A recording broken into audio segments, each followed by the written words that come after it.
with that all typed out, I'm gonna start drinking. And for once, I started the microphone just before that. That's why I asked, so your notes are done?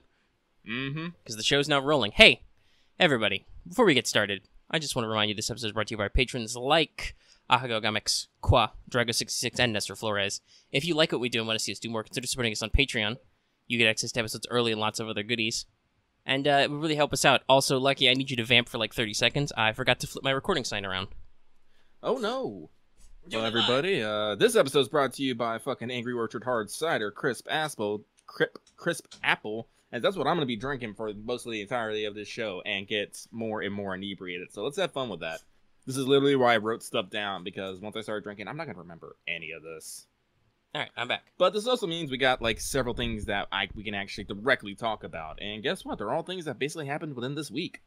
Yeah, so actually I thought about this when you said you were writing down topics. Do we want to just briefly like list off the top of the show what topics we want to talk about? And that way, if we don't touch on a particular topic or we forget or something, the audience in the comments can go, hey, we want to hear about blah, blah, blah. Or we want to hear more about blah, blah, blah. That sounds cool to me. All right. I've only got a couple of things, so do you want me to go first? Yeah, go first. So first, I just want to cross-promote maybe a couple recent video contents that we've done. Maybe talk about some of those things. I want to talk about how much we love Tabletop Simulator and why we don't ever play it anymore. And I also maybe want to talk about why I've spent, I want to say 10 to 12 hours playing Terraria in the past couple days. And that's about it. That's all I got. For me, I actually got actually like kicked down the door to the mod channel and was like, this is what we're gonna talk about, and just laid out a bunch of shit. And Omega was like, okay. But this week, interesting enough, the first trailer for Detective Pikachu came out, and boy howdy, the internet was rustled in a variety of ways. We'll get into that.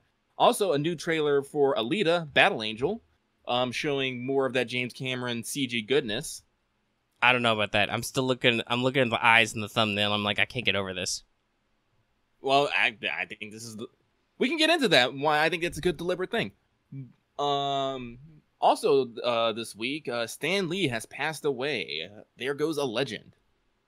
Everybody, a moment of silence.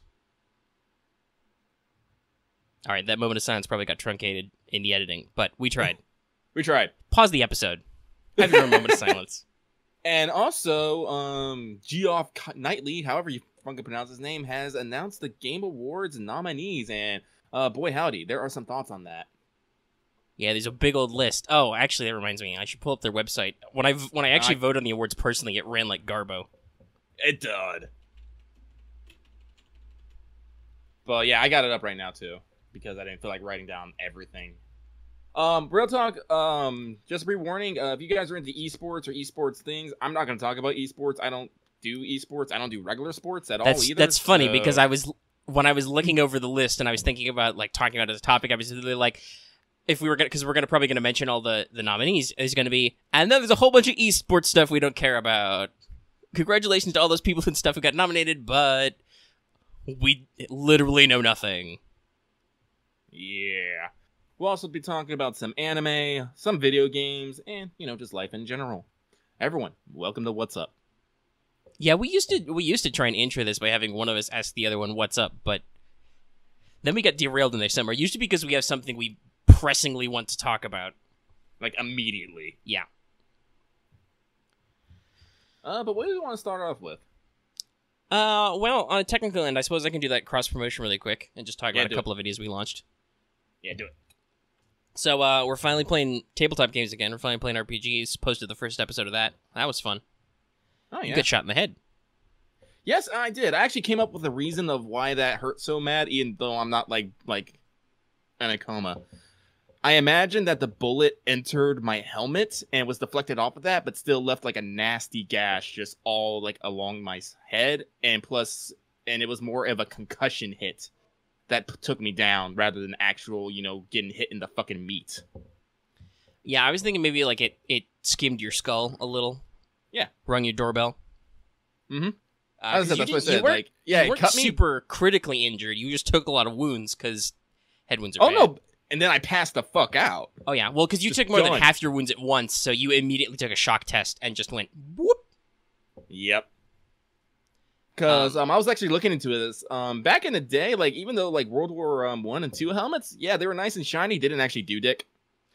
Yes, if anybody actually studies the system, including my players, if you look at your armor values and you look at the pen values of most weapons, you'll realize armor is mostly useless.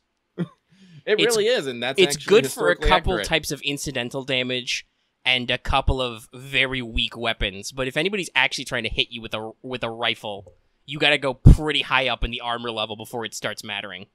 Yeah. Oh man. But yeah, so that came out. That was fun. I've already randomly generated the next mission. You guys are gonna have way more fun next time. Oh my god, I haven't spent my experience yet. I was actually wondering, like, I was gonna ask you this, but in Mages of War there is actually an advanced system for like ranking up, and I was looking at the officers, and there's not a lot of like options for officers. There's literally like I think veteran and tank commander. And I was like, huh. Yeah, the advanced classes are kind of like a work in progress. Like I've come up with all the ideas that were obvious to me, but actually, I don't know. I was thinking. Yeah, I probably need to maybe work on some more, but I don't know. yeah, Because I was there trying are to a think couple of- options which are generic. Once I started looking at veteran, you just pick a second ability. I was like, I should just pick like commando, and then my thing on the Western Front, I just went around and killed people. Then I had to go into hiding, and that's why they sent me to Africa. It's like secrets. So yes, you guys will have fun. I've already pre-warned you. You're gonna really want somebody with demolitions.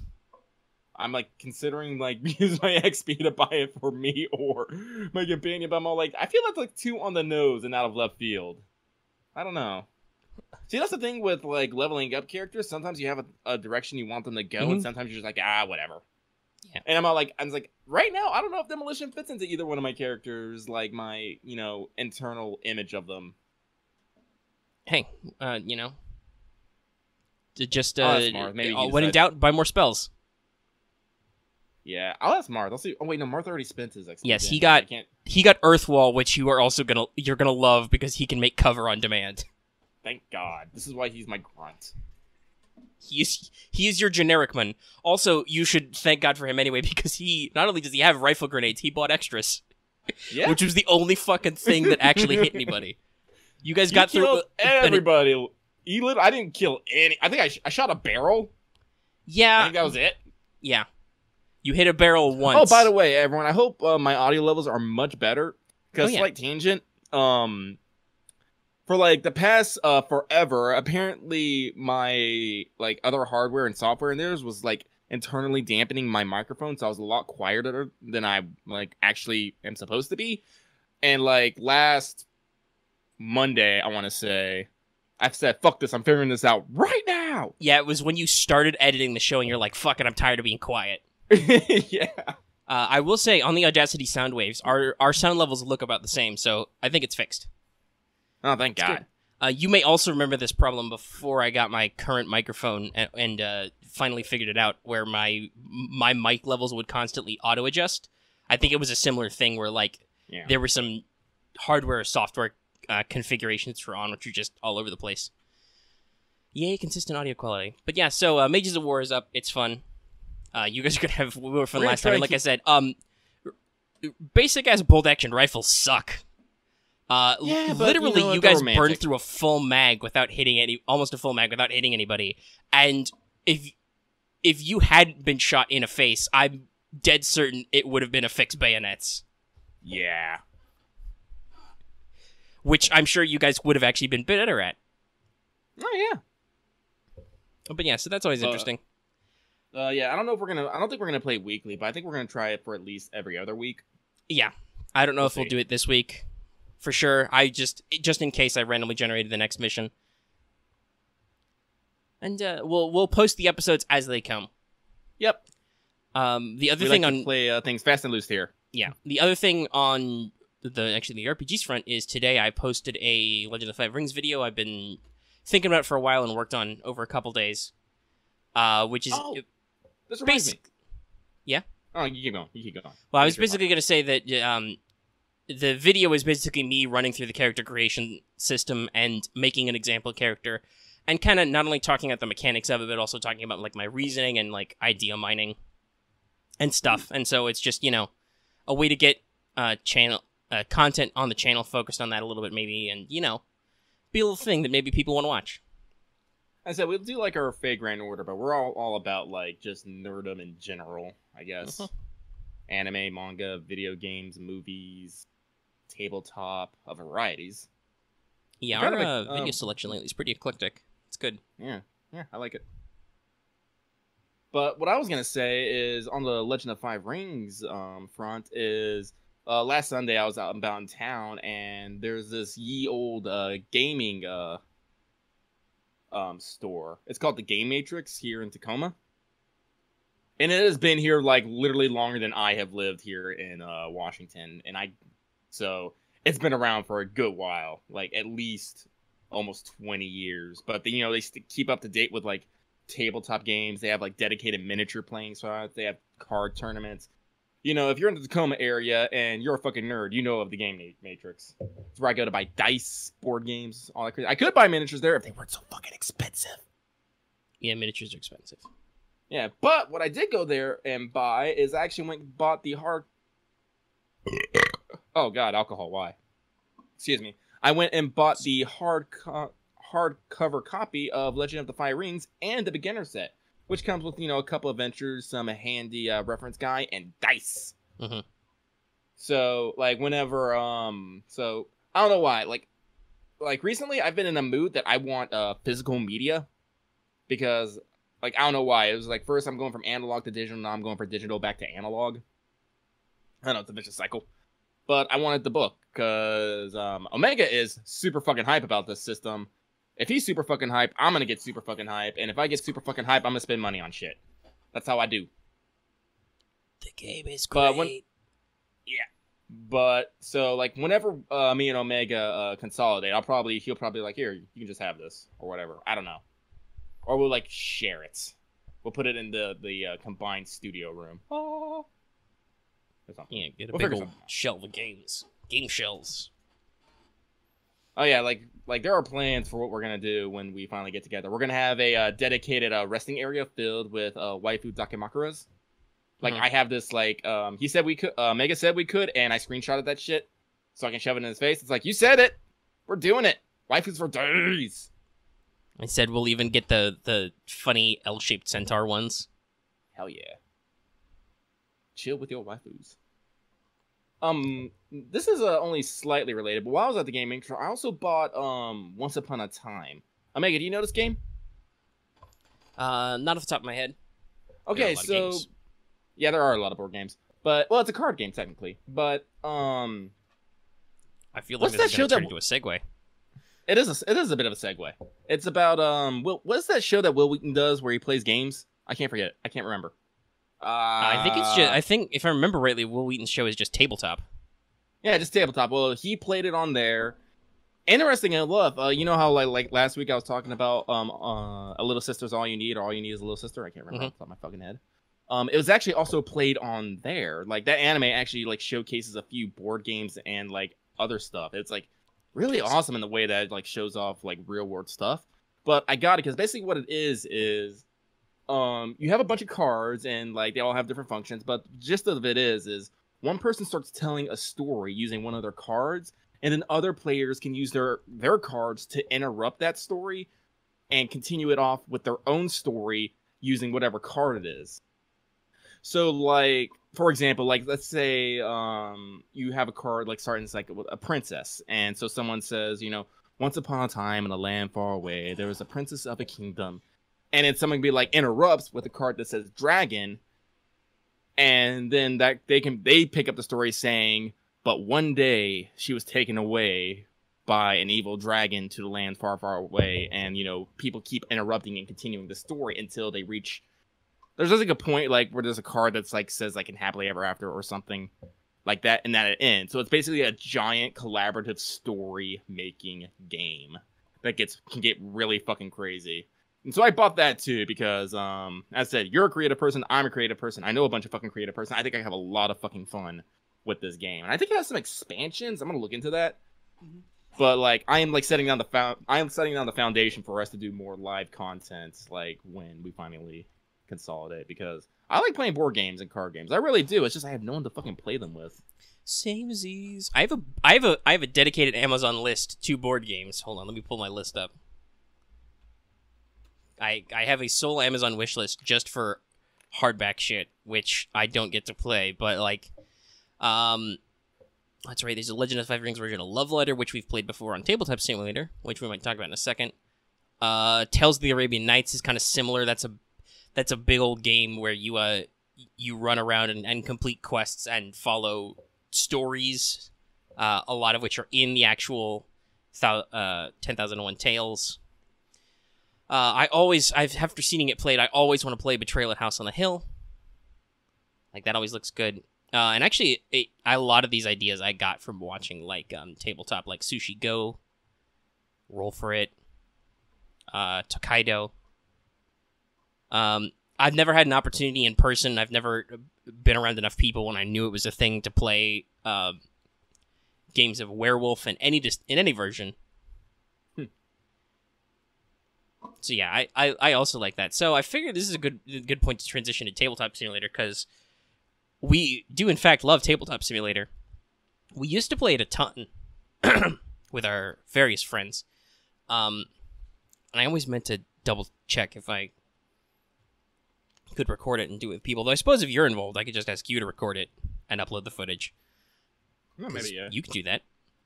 My computer's not that better off. Like, real talk, it's starting to die on me. I'm saving up for parts, but it's gonna be a while. So yeah, this is it's funny. I gotta say this when I was thinking about this topic, that hey, remember to support us, not for like because we want to buy mansions or because we actually want to buy shitload of Documonkers, but so that like Lucky doesn't have to have a full-time job, and we can just play Tabletop Simulator whenever. Actually, and this also is get another good segue. Like, hardware. I feel like because we have our Patreon and stuff, I feel like we should update our goals to say that like at what point we should be able to like cut down on like other real world stuff so we can focus more on the channel and stuff. Yeah, we'd have to figure that out. Yeah, we'd have to figure that out. But I feel like that should be something so we can. Yeah, we should. Like... I've been thinking about it. We should get another goal. I mean, we've blown up in number. You can't have both money and number of patron goals at the same time. But always a classic goal was if we got about say 50 patrons, we were gonna do like a monthly Q&A where every patron could like submit a question and then we'd answer them. And the video would be public, obviously, but the questions would be limited to patrons. Yeah. So that's up there, and at what are we at, like 26? That's not an unreasonable goal. Once again, completely blown away by your support, everybody. But yeah, I was thinking about Tabletop Simulator because I was watching some videos. Achievement Hunter now has their playing board games show. I feel like it took everybody a while to get to that step. Will Wheaton's been doing it forever with actual famous people. But like a lot of other YouTube brands have kind of branched out into that, I've noticed, and it's real fun and entertaining because I love that stuff. But they did one for Red Dragon Inn, which is a game where you play adventurers who have gone back to the inn, and you drink and you bet money and stuff, and there's lots of fun, snarky interactions, and it looks really fun. And I was like, God, does it have a Tabletop Simulator mod? Yes, it does. Now, if only I had people to play it with. I was thinking about this because you said you might just hang around and be drunk in voice chat after we shoot the show. I was wondering if maybe we could get together like a pickup, but I don't know if or not. I'm not super familiar with the game, so I don't know if that would be entertaining or not. We'll see. Hey, if all else fails, we can just do fucking Cards Against Humanity. Yes, we can, because we love that, and so does everybody else in the fan base. Yeah. We've done that before, actually. Done little like play dates after public shows. We want to do that stuff more. Just it's time and stuff.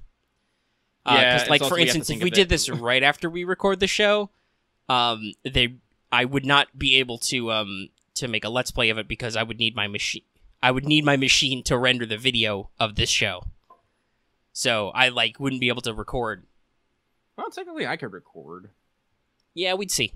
Maybe you could. We can see. We talk about if you guys want us to like record us playing Cards Against Humanity and making complete another full lewd and stupid fools of ourselves, let us know. Or other games. We can try other stuff on Tabletop Simulator and so on. Yeah, we've done that before. But yeah, so Red Dragon Inn was like, God, this seems really fun. I'm like, God, there used to be a time in our lives where we could just pick up and go like, hey, want to play this rando thing next afternoon? And we do it. Yeah. Ironically, despite the fact that we have now technically a channel where we could theoretically turn that into money, we can't do that as much anymore because just life stuff. Life's weird. But yeah, if you don't have Tabletop Simulator, just wait for a Steam sale and get it because holy shit, it's great. There's shitloads of mods. The modders for these games are amazing. Like, lots of them have, like, actual scripting and stuff so you can do things automatically. Like, there's actually a test video of me playing the Star Wars Legion TTS mod several months ago. It was only when the first, like, few expansions were out. But it's all, like, scripted to, like, build your list, move your units. There's a designated, like, dice rolling. Like, some of these are, like, super detailed. It's great. These are all products of love. Yeah. And we love games. God, do we love games. That's why... I don't know if it's actually public anywhere on the channel, but my default motto for the channel is... what was it? PC, console, mobile, tabletop. Basically all your avenues of gaming, because that's what we do here. We're on your PCs, we're on your consoles, we're on your mobile, and we're on the tabletop. And sometimes we're on that virtual tabletop. But yeah, so that's just the TTS thing I wanted to say. I wanted to talk about that with the audience. I wanted to talk about that with you, and just, Nah.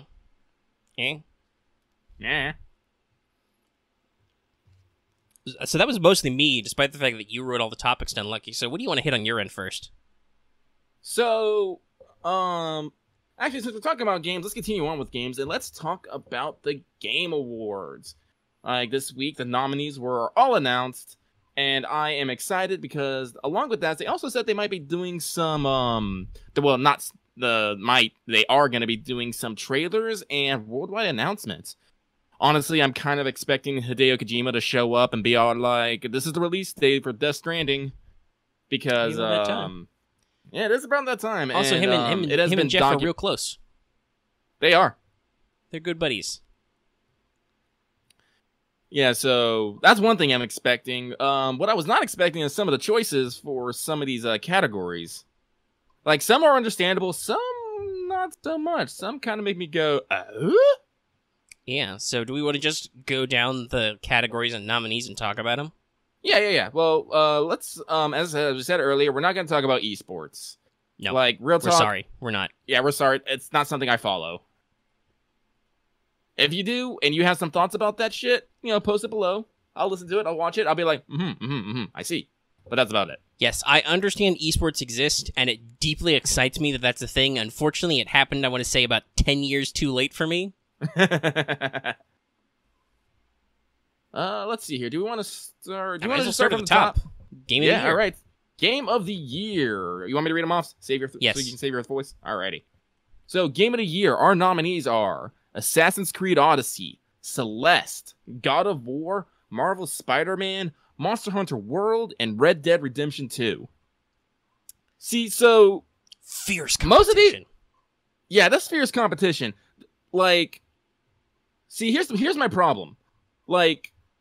I haven't played Celeste. Like, I did some, like, quick looking up on it, and apparently it's a fucking amazing game. But I don't know anything about it. But it looks indie, it looks thought-provoking, looks kind of cool. I might go, like, check it out here in the next couple weeks. I don't know anything about it. Assassin's Creed Odyssey? Like, I'm sorry, but I kind of feel like Assassin's Creed Odyssey is kind of the beaten horse of the video game franchise. Like, if, like, I know there's gonna be, like, some people who might hate on me for this, but if Call of Duty is, like, the game series that, like, is, like, hooked up to a forced milking machine, just forced to churn out a game, like, every few months, but you know what? It still makes money. Assassin's Creed, on the other hand, it's just one of those questions of, why won't you let this go? That's honestly what it feels like to me. Successful I mean, looking at it, and I mean, we didn't record any of it because we're lazy, but when they showed Odyssey at E3 earlier this year, we were all excited about it because its systems and ideas looked cool, but there's definitely a big spectrum of Assassin's Creed, and Assassin's Creed is not always good. Yeah, like as I said, like I've seen people playing it, and unfortunately to me, it kind of just looks like the same stuff you're mostly doing, but we just added a new system here. Maybe it's a little prettier, but you're still just usually running around ganking people.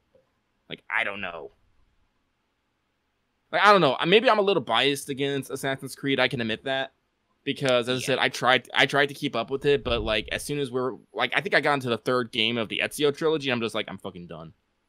Yeah, and I mean, I like the kind of historical tourism aspect of some of these games. Like, the last few all seemed super cool with Egypt and Greece and London, but then I'm just like, I never really get into Assassin's Creed, so I'm just gonna admire it from afar.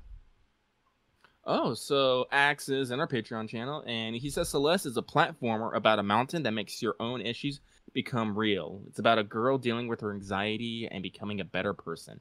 He's not going to say any specifics past that. That sounds interesting. I'm not going to lie. Mm-hmm. What else is on this? Like, here's the two that I specifically want Game of the Year: God of War and Marvel's Spider-Man. Like, those are, like, both those games are basically everything I wanted in a game experience. Like something challenging, something thought-provoking, good story, good sound, just good everything. Like, both of these games I don't really, like, have, like, an issue with. Like, if either one of them wins, like, I'll be all like, that's cool. Sony killing it. On this announcement was just before Sony Entertainment announced that they would not be at E3 this year. Oh God, yeah. Like, and I gotta be honest, I wouldn't be surprised if not this specifically, but this sort of thing is why. Like, Sony doesn't. They're the gorilla in the room right now. They don't need to go to trade shows. They've got 2 fucking first party games as potential Game of the Year at the Game Awards, right? Like, they're killing it right now. Spider-Man's not a Sony exclusive though, is it? I mean, no, it's not, but it was still made. Actually, no, Spider-Man isn't it? It might be eventually, but I think they're both exclusive. Let me check. They're both in-house by Sony. I mean, like, Marvel's by Insomniac, but they're both in-house published by Sony Interactive Entertainment. God of War was entirely in-house with Sony. Oh yeah, it was. Yeah, it was. So yeah, no, like they're killing it right now. I don't know, like on specifically the freaking on the I don't know, it is just fucking it's published by Sony Interactive. Yeah, it is a PS4 exclusive. Holy fucking shit. Yeah, no. But like I kind of feel like they might be pulling out of E3 so they can focus more on their own personal press event, the PlayStation Experience. I would also say that they get to honestly, the way their last E3 showcase was pretty interesting, but it was also pretty slow. I wouldn't be surprised if they want to focus on their own venue so they get more complete creative control. Yeah. As I said, like also on this list, Monster Hunter World. Like, I'm glad that, like as I said, it's not all Western games. I mean, Monster Hunter World is fucking top tier. As I said, it's just one of the things of, like, the end game is kind of repetitive. I mean, like, if you wanted me to pick which one of these games is, like, I think the, like, zeitgeist phenomena of the year, it's got to be MHW. Like, oh yeah, God of War is really good. Marvel, like, everybody says those are really good games, but, like, what's the thing that sucks everybody's soul out for months at a time? It's Monster Hunter World. Yeah, like for 6 months, I'd played nothing but this. Like, I got real good at killing everything, and then was like, oh well, I'm kind of killed everything. Neither of us have actually got around to play Red Dead Redemption 2, and I haven't even watched any gameplay of it, really. See, I feel like it's probably probably good, but See, like, that's what I hear too, because my friend, like, almost convinced me to buy it. Like, almost. Like, I had ordered it on Amazon and be like, no, wait, I have Yakuza and, like, Valkyria Chronicles and Dragon Quest 12. And, oh my god, PlayStation just did a sale where I can buy Star Ocean 4 and 5. Why the fuck am I gonna buy Red Dead Redemption 2 when I have all these other games? And I canceled my order. Yeah, you got shit to do. I got shit to do! But here's my problem with Red Dead Redemption 2. It only came out, like, 2 weeks ago. Now, here's the thing. When they discuss this, and when the panelists discuss this, because I've heard a couple of people who are actually, like, on the panel, like, Kind of Funny, for instance, and some other outlets I follow, while there is a chance for some recency bias, they, like, they definitely keep it in mind when making recommendations. So obviously, like, it took them forever. The first Red Dead Redemption was great. So, like, I'm sure it's a dead great game that people are really enjoying. Is it going to win Game of the Year? I don't know if it's been out long enough. Like, people are like, I'm sure it's a solid choice for the category. It's bigly hyped up. It has really interesting runs. Maybe not on the technical side, because I know it's got a lot of weird glitches, but... Mm-hmm. I said it just came out, like it hasn't had time to, like, fully saturate the market and let people get the full experience they're going to get out of it. So I don't know if people at home voting for it will vote enough for it, or it might go the opposite, and it might be because it's the new hotness, they vote for it forever. Yeah, I know, and that's what kind of bugs me. I feel like there's, like, some weird bias, weird bias if it wins. Like, yeah, if it doesn't win, like, I'm not gonna be surprised if it wins, but I might be a little disappointed. Yeah. But those are the Game of the Years. As I said, my personal votes is I want God of War or Marvel Spider-Man. Omega, what is your pick? Yeah, I gotta say the same. It's gotta be. I haven't had a chance to play either of them yet, but I've seen them, and like, I mean, I got a PS4, so I'd be totally down for that. Personally, I suspect Spider-Man would be more my favor. But that's just because Spider-Man really was like good Spider-Man. shit. Oh man, it is a great ass game.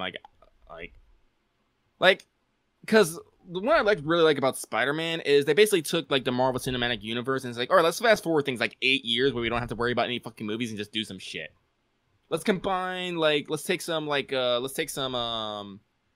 oh god, I can't even think of the fucking word of it. Let's take some lore from here. Let's take from lore from here. Mm-hmm. And, and also the fact is that much like Batman, Spider-Man has always had the best rogues gallery of Marvel, other than maybe some of the X-Men.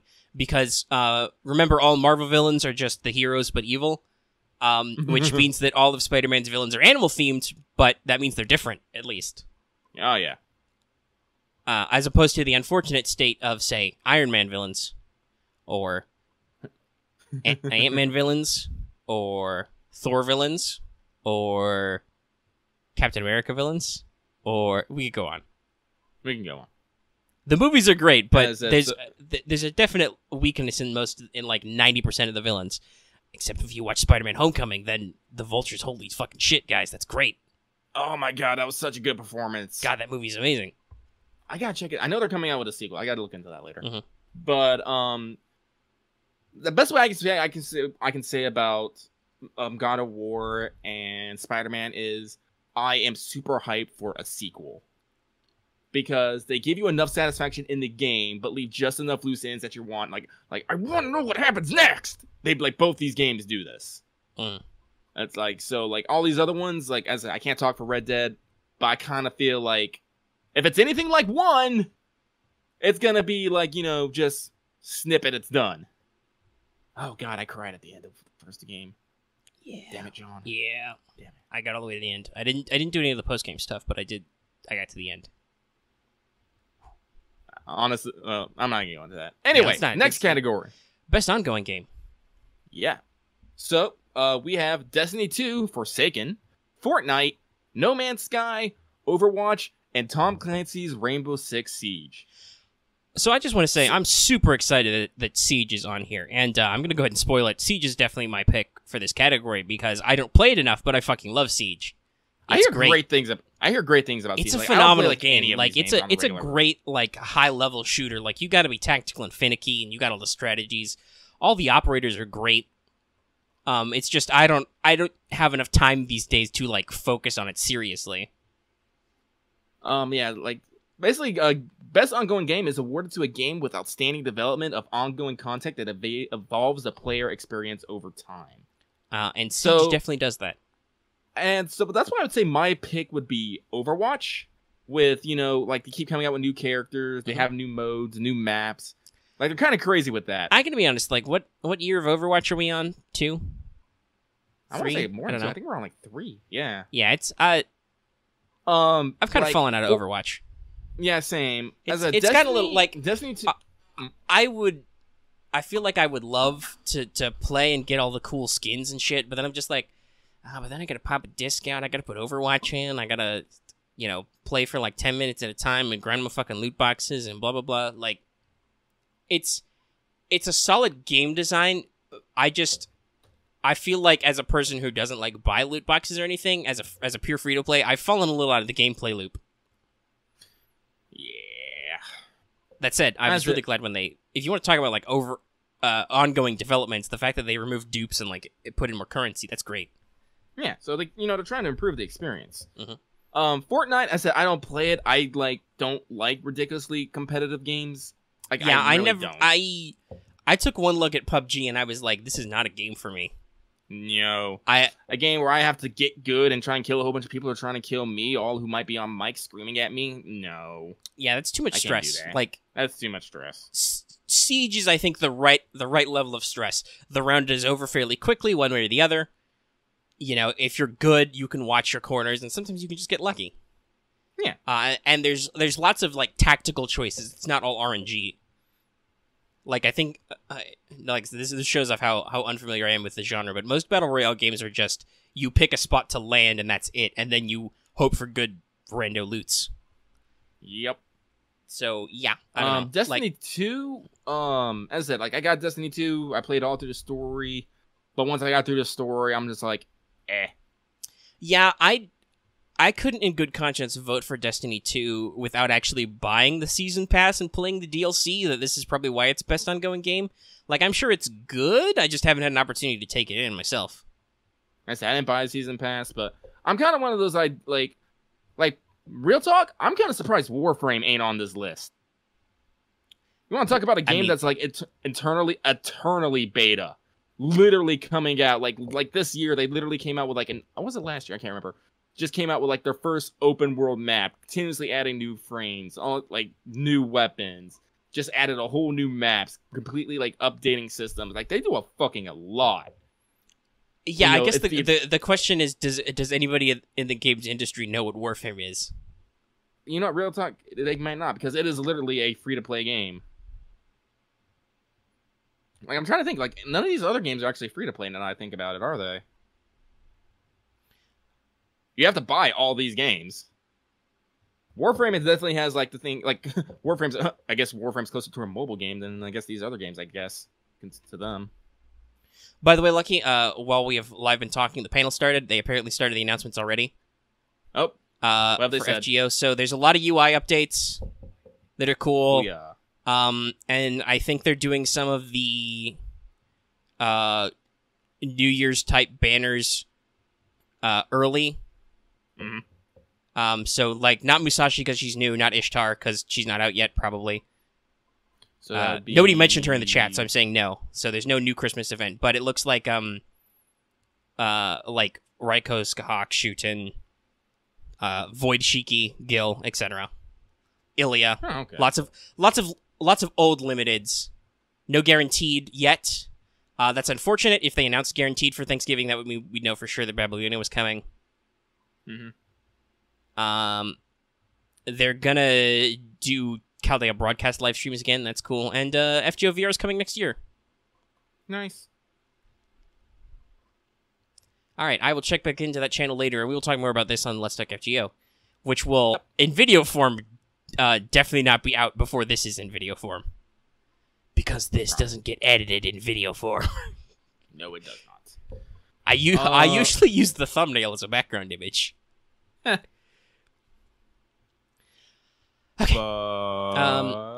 Honorable mention in No Man's Sky. Always wanted to play that game because I know that people got overhyped, but for me, if we ever get around to talking about like Terraria, that sounds like the ideal game that I would enjoy as like a Zen experience. And I know they've done a lot of updates. I just have never gotten around to pulling the trigger.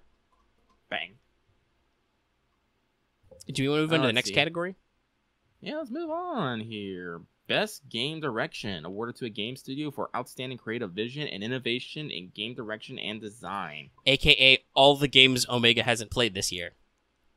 By the way, this is going to be a recurring theme of fucking God of War, Marvel Spider-Man, and Red Dead Redemption 2. Yes. They're on a ridiculous... and honestly, a couple of these others too, because the other two nominees are A Way Out and Detroit Become Human. Yeah. So, A Way Out, I didn't play. I know of it. I kind of want to play it. I heard it kind of fell flat, but I did like the concept. The concept, at the time, we were like, oh, we're going to play the shit out of this together, but then we didn't. Yeah, because, shit costs money, and to play games, you need time. together. It's Yeah. kind of hard sometimes. Not gonna lie. Is. We are basically in But- prime us time right now, recording this show for like 2.5 hours. So A Way Out looked like super interesting, and I do like the idea they went with it. So, like as a game direction, I think that's fucking spot on. Detroit Become Human. I've I heard think this is one of very those- mixed feelings about that game. Yeah. Like I said, it depends if you like Quantic Dream or not. Like, honestly, if you like games like Heavy Rain, Beyond Two Souls, Detroit Become Human, like, yeah, this was probably your jam. Like, personally, I fucking loved Heavy Rain. Like, I don't mind just pushing fucking buttons and, like, making a story go forward. Like, I honestly don't. Like, if you play, like, visual novels or, like, minimalist game experiences, like walking simulators, like, you usually be fine with these kind of games. Other people generally, like, some people just don't like that experience, that kind of, and so that kind of puts them on the opposite spectrum. Like, if I decided not to get Detroit Become Human out the gate because, like, ultimately I didn't want to pay $60 for a story. Mm-hmm. I'm gonna wait till it gets on sale. But when it does go on sale, I am gonna get it because, as I said, I didn't play Beyond Two Souls because that one seemed just kind of fucking weird to me. But I did I fucking loved Heavy Rain. I thought it was great. And as I said, we also got God of War, Marvel Spider-Man, and Red Dead Redemption 2. Honestly, Marvel Spider-Man, I'm not sure belongs on this list. Like, while it does everything it does. Well, yeah, I guess the question is does the game have creative vision? And I guess you might argue that because of like a lot of the like world map stuff and art style. But yeah, no, I don't know if I'd lean Marvel Spider-Man on this. God of War, I say hell yes, best game direction because they literally took an old franchise that was based on nothing but hacking and slashing and being angry and turned it about a story about a father and his son and them trying to bond while discovering about things about each other. They completely took the franchise in an entirely different direction and became out so much more than the sum of its parts because of it. And again, Red Dead Redemption 2, too fucking early. I don't know what the fuck's going on here. Yeah, I don't. I mean, like, well, does it have outstanding creative vision and innovation in game direction and design? I also don't know. Like, here's the thing. Like, it's an open world Rockstar game, which means like you're generally gonna be doing side missions, killing people, and usually in interesting ways, and hopefully you have some story along the way. I don't know if it's really like innovative. Yeah. Like I said, like God of War, like as I said, like, and honestly, that's the thing I think that the game, like the game's journalism, sphere has a problem with sometimes is like separating like an actual innovative or creative design from just, oh yeah, we refined the shit out of this design. AKA Blizzard. I could definitely say that Spider-Man and Red Dead Redemption refined what they were. Mm-hmm. Like, and I'll even say that with Detroit Become Human because honestly, it's the same like thing that the other games is just taken to another level. But God of War, as I said, you basically new setting, like completely new setting with the same characters, different styles of combat. If you want an example of a game that is not, I mean, like Fortnite's a good example. That's a refinement. Overwatch is another example. That's a refinement. Yeah. Like arguably for like if you want to talk about like previous nominees. Arguably, like, Siege is old, so it probably doesn't qualify for this now. But when it came out, I would say Siege had, like... Because that was, like, the very specific Tom Clancy style, like, fine-tuned FPS plus specific team mechanics with, like, specific abilities. Like, that was Siege actually bringing a new type of, like, arena and characterization to their style of, like, very technical shooters. Well, yes, and Siege was interesting is instead of having these, like, giant sprawling maps, no, you're in kind of a tight and small space. Yeah. Like, that's definitely different. You have to fortify. You have to, get good at those corners. You can't just, run around open ground, like, pulling out your sniper rifles in the, 360 no fucking scope. I don't think anybody... Well, no, there are a couple guys with DMRs, but nobody has any sniper rifles. Yeah, it's all close quarters. It's like... So, no, like definitely when it came out, yeah, definitely new game direction. And just over the years, they keep refining that. A No Way Out, I'll say, is game direction because the Hazelight Studios, I think their only other game they had like this was Tale of Two Brothers, but you can play that as one person. This game, you have to play, like, you literally have to have someone else cooperating with you to solve these puzzles as you're going through a story. That's something different. Yep. As I said, like, God of War, I guess some people can argue is a refinement, but it's a departure from what God of War originally was. Yeah, and also that franchise has been dead for a while. Like, all three, like, actually, yeah, all three God of War games came out on the PS2. I think God of War 3 came out on the PS2, didn't it? I think so. I know they had a PS3 a bundle, of course. Oh no, but God of War 3 was PS3, but it's still PS3. Yeah. It came out in 2008. Yeah, that was that was like 2010, excuse me. Okay. So 8 years ago. Still hot. Yeah, it's a big old gap. Big old gap there. So as I said, changed mechanics, they actually added story. That's the major thing. I mean, God of War had a story. No, it's literally Kratos walking in a straight fucking line, killing everything in his path to get the MacGuffin.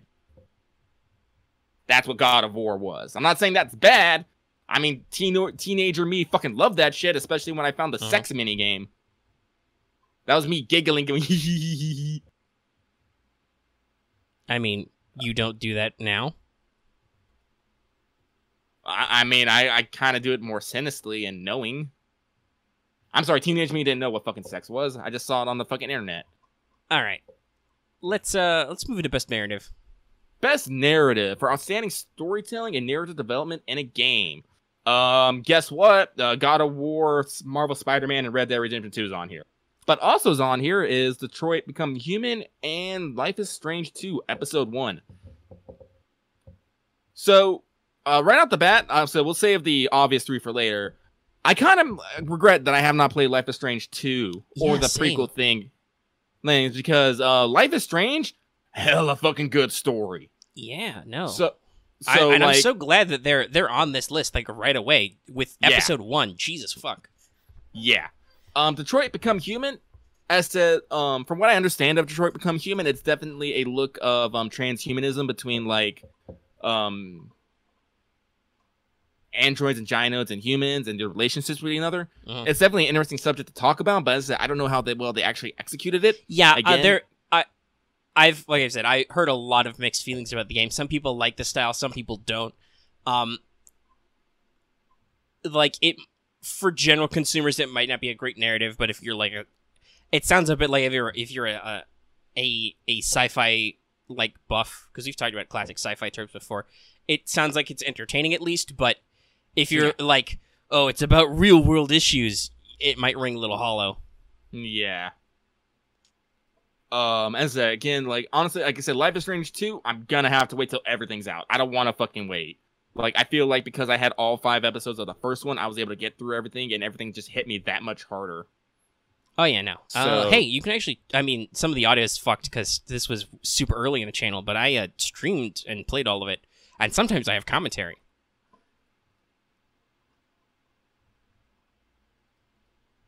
Axe is in there railing on Become Human because it's a David Cage game. Whatever, Axe. I'm still gonna play it. So I mean, I want to just so I can be a crime. Listen, this is how shallow I am. I can be a crime-solving robot. Fuck yes. I'm gonna solve crimes. I love solving crimes. Let's see here. God of War. Then there's God of War, Spider-Man, and Red Dead's too new. I have no idea what the narrative's like. Have people even beat the narrative? Here's the thing. My friend, my coworker, he has Red Dead Redemption 2. He's the one who's selling on it. He's telling me he's done barely of the story. He's just having fun, like running around in this horse, looting stuff, upgrading his gun, and lassoing people and dragging them into rivers. Hi, welcome to Red Dead. So if it has a good narrative, I'm not sure. Is it? I'm sure it probably does, because Rockstar does actually tell really interesting stories. The question is it worth winning the award, because how many people are really focused on the narrative like right away? I don't know. Like, as I said, like if there was a category for a game for best fucking about, it'd probably win. There should be a category for that. That's a great quality that games have. The ability to just fuck around and become zen. Yeah. So God of War, great fucking narrative. Like, as I said, like in direction, we've taken a story from about how this basically brutal killer who literally like slew his way through a fucking pantheon is trying to find peace with himself and his family by going on a journey, by going on a literal journey. Some people have complained about how they use the mother as basically the MacGuffin to get it started. But, like, honestly, like, by the end of the game, you understand, like, no, this was actually a really, really good idea. And, like, they drop some bombs on you, and you're just like, oh! And as I said, you know, it makes you really fucking hyped for what's coming next. I think that's, like, what's important about a story. Like, a story has to either leave you, like, satisfied with the ending, or, you know, have an ending that makes you think, or have you jonesing for more. Like, I'm satisfied with this chapter of God of War, but I am ready for the next chapter. Because it is, like...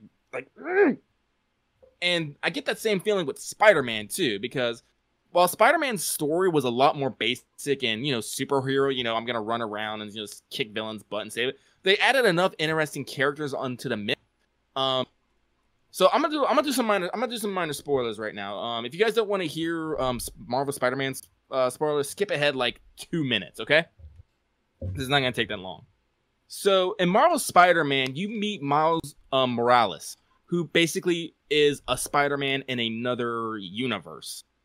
But in that original universe, Peter Parker is dead. Like, I don't know how he died, but Miles gets bitten by his own radius spider and gets spider powers. He died doing something dumb because that's how Marvel Ultimate works. Yeah. But, it was the 90s. We're edgy and cool. We're gonna kill everybody. So, in this one, though, Miles meets fucking Peter Parker, and, like, Peter Parker becomes, like, the surrogate older brother figure to him. So when, at the end of the game, when everything's resolved, I don't want to, like, spoil too much of the rest of the game, when everything's, like, resolved up, Miles has gotten bitten by the spider, and he actually confides in Peter, some weird shit's happening, I don't know how to deal with this, and, you know, literally jumps up and flips onto the ceiling, and Peter, you know, just smiles at him, does the exact same thing, and goes, you know, I kind of get the feeling too. So I'm like, oh my god, is the next game gonna be like fucking Peter Parker mentoring Miles? Is like Peter Parker gonna go missing and Miles gonna have to fucking find him? I haven't focused too much about it, but there's that Enter the Spider-Verse thing. Isn't that about lots of different Spider-Men? Oh yeah, it's like literally like 5 Spider-Man get smashed into one universe, and they're trying to figure out what the fuck's going on. But as I said, I don't know if that's gonna be like a separate thing, but like it's still like a very topical thing because Peter Parker, like, never really adopts, like, the mentor persona. And this is a chance for him to do that. Yeah, honestly, I feel like a lot of Spider-Man writers have focused on the wrong parts of Spidey and have like, as much as, like, the way the movies are right now, that's really well written and Tom Holland does a great job. But a lot of writers do pains in the ass to keep the Peter Parker status quo, which I don't think works after too long. Yeah, no, because like, literally the character has to grow and evolve. The game literally takes place 8 years after he started being Spider-Man. He has a fucking Twitter account called New York City Wallcrawler. Has like 1.5 million followers. It's fucking great. Like, honestly, like, he's fucking Spider-Man. That's how it would work. Yeah, yeah. As I said, it's a great fucking Spider-Man. Like, even like one of the only game reviewers I actually pay any attention to is fucking Zero Punctuation with Ben Yahtzee Crawshaw, because he literally starts at the fucking bottom and then he like grudgingly gives like games respect, and he, you know, grudgingly gave Spider-Man some respect because, you know, it's fucking zen. You can just whip around the city fucking all day. You can go stop crimes. You could be Spider Cop and talk in a gravelly voice to the fucking police captain, Yuri Watanabe. And she'd be like, oh my god, he's quippy, like, all the fucking time. Like, even if the story, like, and I said, the story, it's pretty fucking good. It's like, I won't say it's any fucking, you know, groundbreakers, but it's a good Spider-Man story, which, you know, I think is ultimately all it needs to be.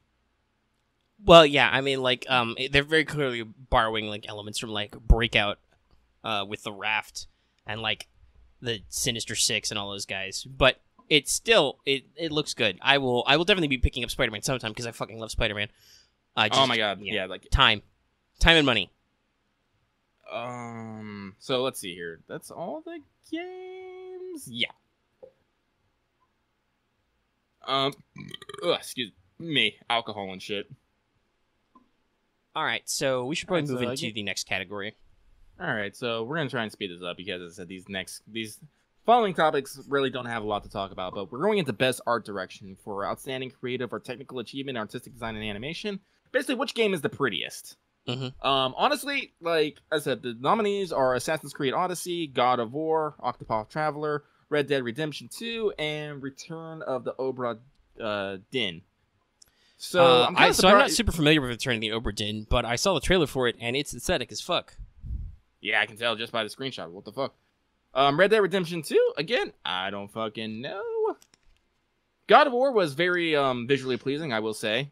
You're not into the hyper-accurate horse testicle animations, which are a very real thing? Octopath Traveler is also aesthetic as fuck. Yeah, that would have to be my... Like, I haven't played Octopath. Is it just on the Switch? It's not just on the Switch, but that's like where everyone's fucking playing it. Yeah, I can get you one of those one of these days. But yeah, no, like that would totally be my vote, because goddamn, that... Oh, it is just on the Switch. I thought it was on the 3DS too. Never mind. The classic art style, just... And so I'm kind of surprised Spider-Man's not on here, because their in-game models were fucking spot on. Like the Stan Lee Camelo, I was like, holy shit, that's fucking Stan Lee. But like I'm gonna go like God of War was hella beautiful, and just for the fact that I gotta like switch between Octopath Traveler and God of War, I'm gonna go with God of War again. Like God of War was like such a complete experience for me. But let's keep moving, because we can't spend all day on Game Awards. I'm sorry, people. But the next one is Best Score Music, presented by Spotify for outstanding music, inclusion of score, original song, and/or licensed soundtrack. The nominees are Celeste with Lena Raine, God of War with Bear McCreary, Marvel Spider-Man with John Pisano, Ni no Kuni 2, Revenant Kingdom with Joe Hisaishi, Octopath Traveler with Yasunori Nishiki, and Red Dead Redemption 2 with Woody Jackson and Daniel Lanois. So here's the thing, I'm not familiar with any of these fucking soundtracks. That said, I played the first Ni no Kuni. I bet their music is great. As I said, Spider-Man's, like I said, Red Dead Redemption. Actually, honestly, I wouldn't be surprised if Red Dead Redemption 2 wins this, because I'm like, Rockstar's always been pretty solid with their soundtracks. I'm not gonna lie. Yeah. Celeste probably also good. It probably has that good indie feel. God of War, honestly, like while it has some good tracks, I don't think like it's like an amazing thing overall. Same with Marvel Spider-Man. I definitely know there were some points. Like, there's one annoying thing. Like when you're swinging through the city, once you hit a certain speed, like the Avengers things will just start playing. I'm all like, I don't need this like every fucking time, guys. Please stop. And audio cues. It's like fucking Dead And Space with the scare chords, and you're like, but he's not even here yet. But so honestly, I'm gonna have to say probably like I'm gonna go with Octopath Traveler for my pick on that one.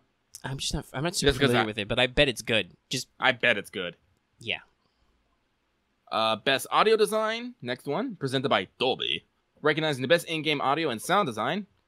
We got Call of Duty Black Ops 4, Forza Horizon 4, God of War, Spider-Man, and Red Dead Redemption 2.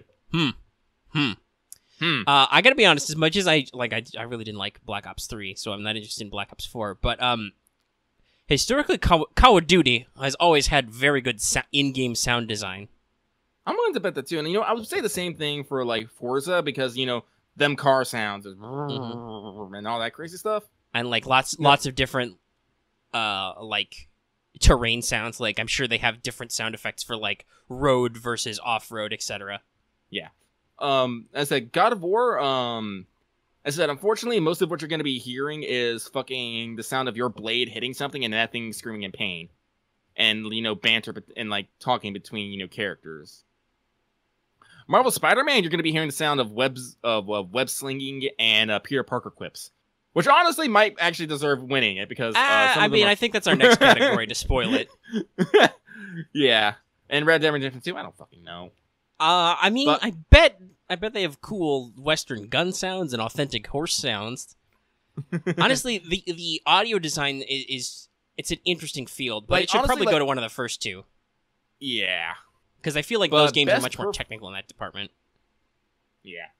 But now, best performance awarded to an individual for voiceover acting, motion, and/or performance capture. We have this is a fucking rough category. Yeah. So we have Brian Deckhart as Connor, Detroit Become Human. If I remember, was Connor the robot detective? Yes. Yeah. So I'm assuming he is both voice and face capture. Yeah. We have Christopher Judge as Kratos, God of War. God bless this man.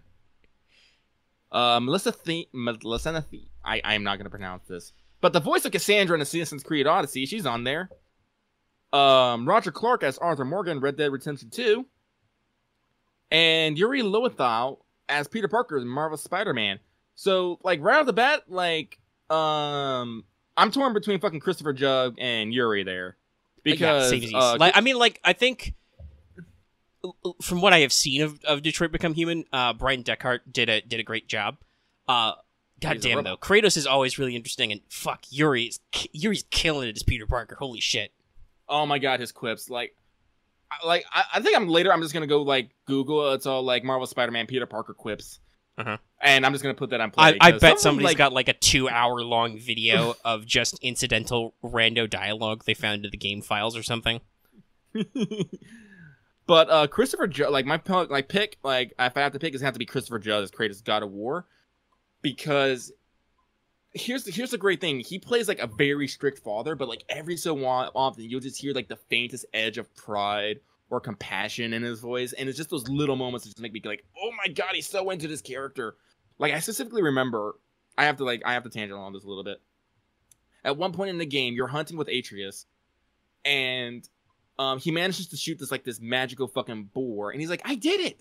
And Kratos just goes, well, go after it. Like gently prodding him on. And I was just at that moment, you just felt that Kratos was actually a father at that moment. And it was just like, oh my god! So good! Ugh. Yeah, no, well, as I said, this is a rough fucking category. Like, yeah. Like we may have down-talked Assassin's Creed Odyssey a little bit, but once again, I've heard the voice work. That's great. Oh, really? Yeah. If I'm assuming this is right, that's the Cassandra's the female version of the player character, right? Yeah. Yeah. No, like she's doing a good job there. I've seen the clips from both E3 and then people like later playing the game. No, like, and you want to talk about actually hiring the right actors for your parts? I mean, they're yeah, no, like she's on point. I have no idea about Arthur Morgan, but I assume that's good too, because once again, it's Rockstar. They take a long time to make their games. They always have a minimum amount of quality, which is very good. It's like their bar is set pretty high. Yeah. So here's a category we know fucking nothing about. Almost. Yeah, like honestly, I'm sorry, people, but the next category is games for impact. For a thought-provoking game with a profound pro-social meaning or message. What? So they're indie games that made you feel things and are good for people, I guess. So we have 11:11 Memories Retold, Celeste, Florence, Life is Strange 2 Episode 1, and The Missing, J.J. McField and the Isle of Memories. I think we could guess what this category is about from the fact that Life is Strange is here. But yeah, I don't know. I've heard people talk really good things about Florence, but we haven't played any of these titles, so we can't really speak to how impactful they are. Like I said, if Life is Strange 2 Episode 1 is on here, I think I know what the tone is for this category, but... But, like I said, like, honestly, like, I see these games, I'm like, I have to write these down, because I have to check, because I do like thought-provoking games. Like, I really do. Like, also, look at the fucking producer on The Missing. White Owl's Arc System works. Huh. Yeah. There's a huh for you. There's a huh. But this kind of mixes in right into our next one of Best Independent Game for outstanding creative and technical achievement in a game made outside the traditional publisher system. So we have Celeste again, Dead Cells, Into the Breach, Return of the Obra Dinn, and The Messenger. I've heard Dead Cells kind of good. Yeah, people saying Dead Cells is really good. So, like, honestly, like, I'm gonna give it a tie between Celeste and Dead Cells because I don't fucking know. Like, honestly, don't fucking know. Yeah. Like, those are two games like on this list that I just want to play immediately. If I wasn't like drowning myself in like 4 other games, I would. All right. Here's another great category. One that we are very disappointed in. Just BT dubs, by the way. Guess what? It's best mobile game for the best games playable on a dedicated mobile device. So, we have Donut Country, Florence, Fortnite, PUBG Mobile, and Reigns, Game of Thrones. So, you'll notice these are all Western. Yep. And so I think our first big disappointment is, Jesus Christ, guys, Azure Lane came out, at least in America this year. And as we've said, that is like probably the most ideal gacha-style mobile game we've ever played. Yeah. Like, and I'm pretty sure Donut County isn't even mobile exclusive. I don't think so. As much as that game looks really fun, I've seen like a full playthrough before. Like, it's definitely Katamari Damacy-esque, which is really neat, but it's not mobile exclusive. Neither is like I've heard that like PUBG and Fortnite mobile ports are really good, but they're still ports. I'm like I said, I'm really disappointed in this category. Like, I'm sure Florence is supposed to be an interactive story, and it was in Games for Impact, so I'm sure that's a really good game. But damn, I feel disappointed in this category. Like, our biggest shows like, are about mobile. I mean, fuck, Camelot came out this year. Like, I'm looking at all these. Like, all these games, none of them are mobile exclusive, technically.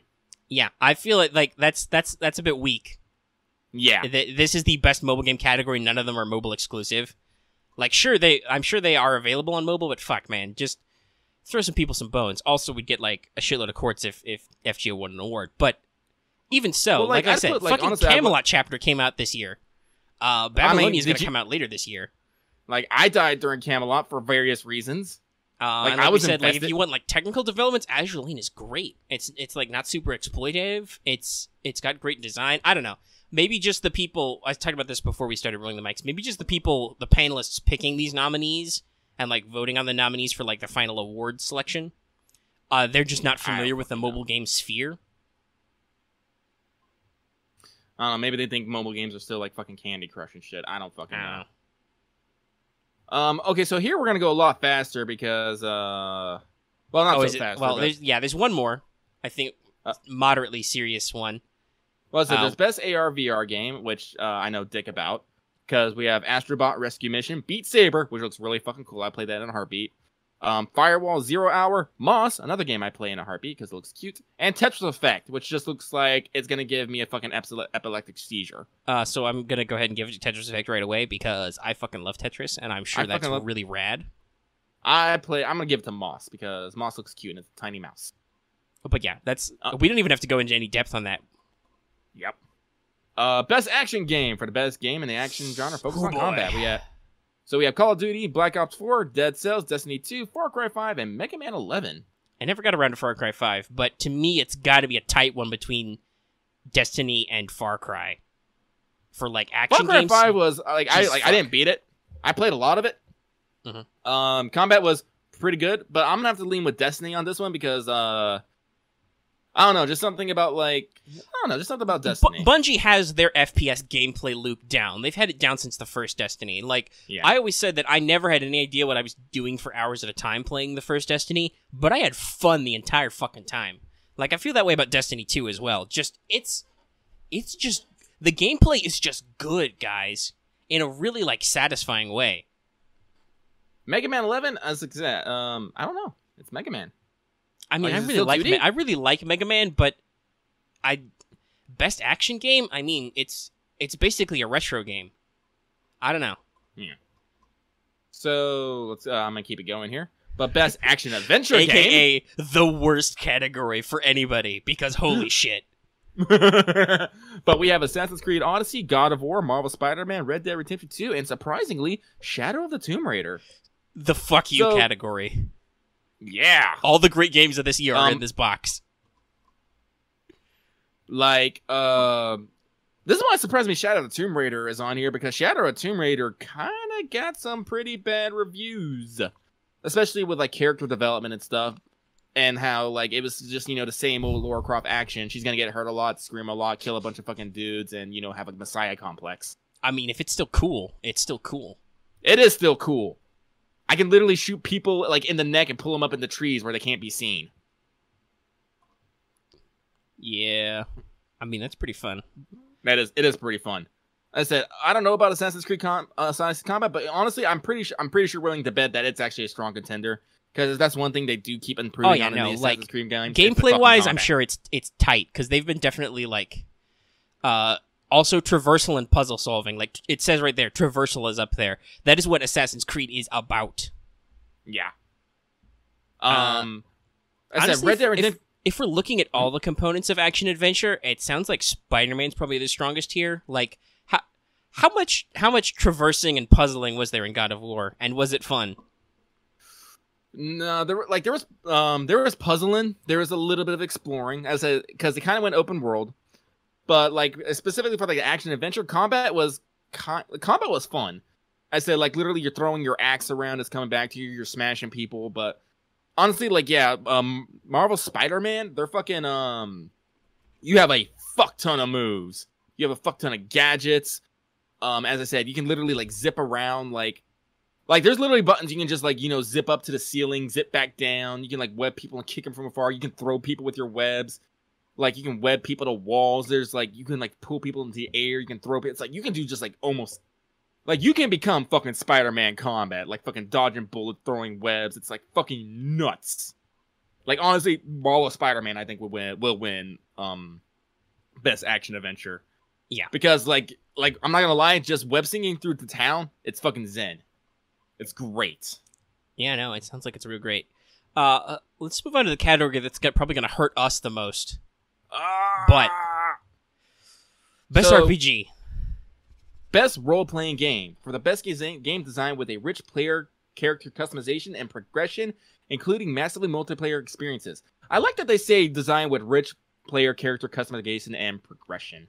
I mean, that's basically how you define a role-playing game, right? You have a build, and you progress your build. Yep.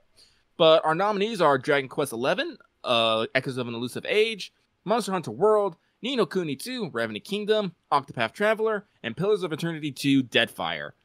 So, I'm going to kind of cut out Monster Hunter's World because I don't view this as a traditional RPG experience. You don't level up your character. Yeah, I feel like it's kind of got lumped in there because it has the MMO type experience. Yeah, but like I say, literally what you do is you do the fucking trio.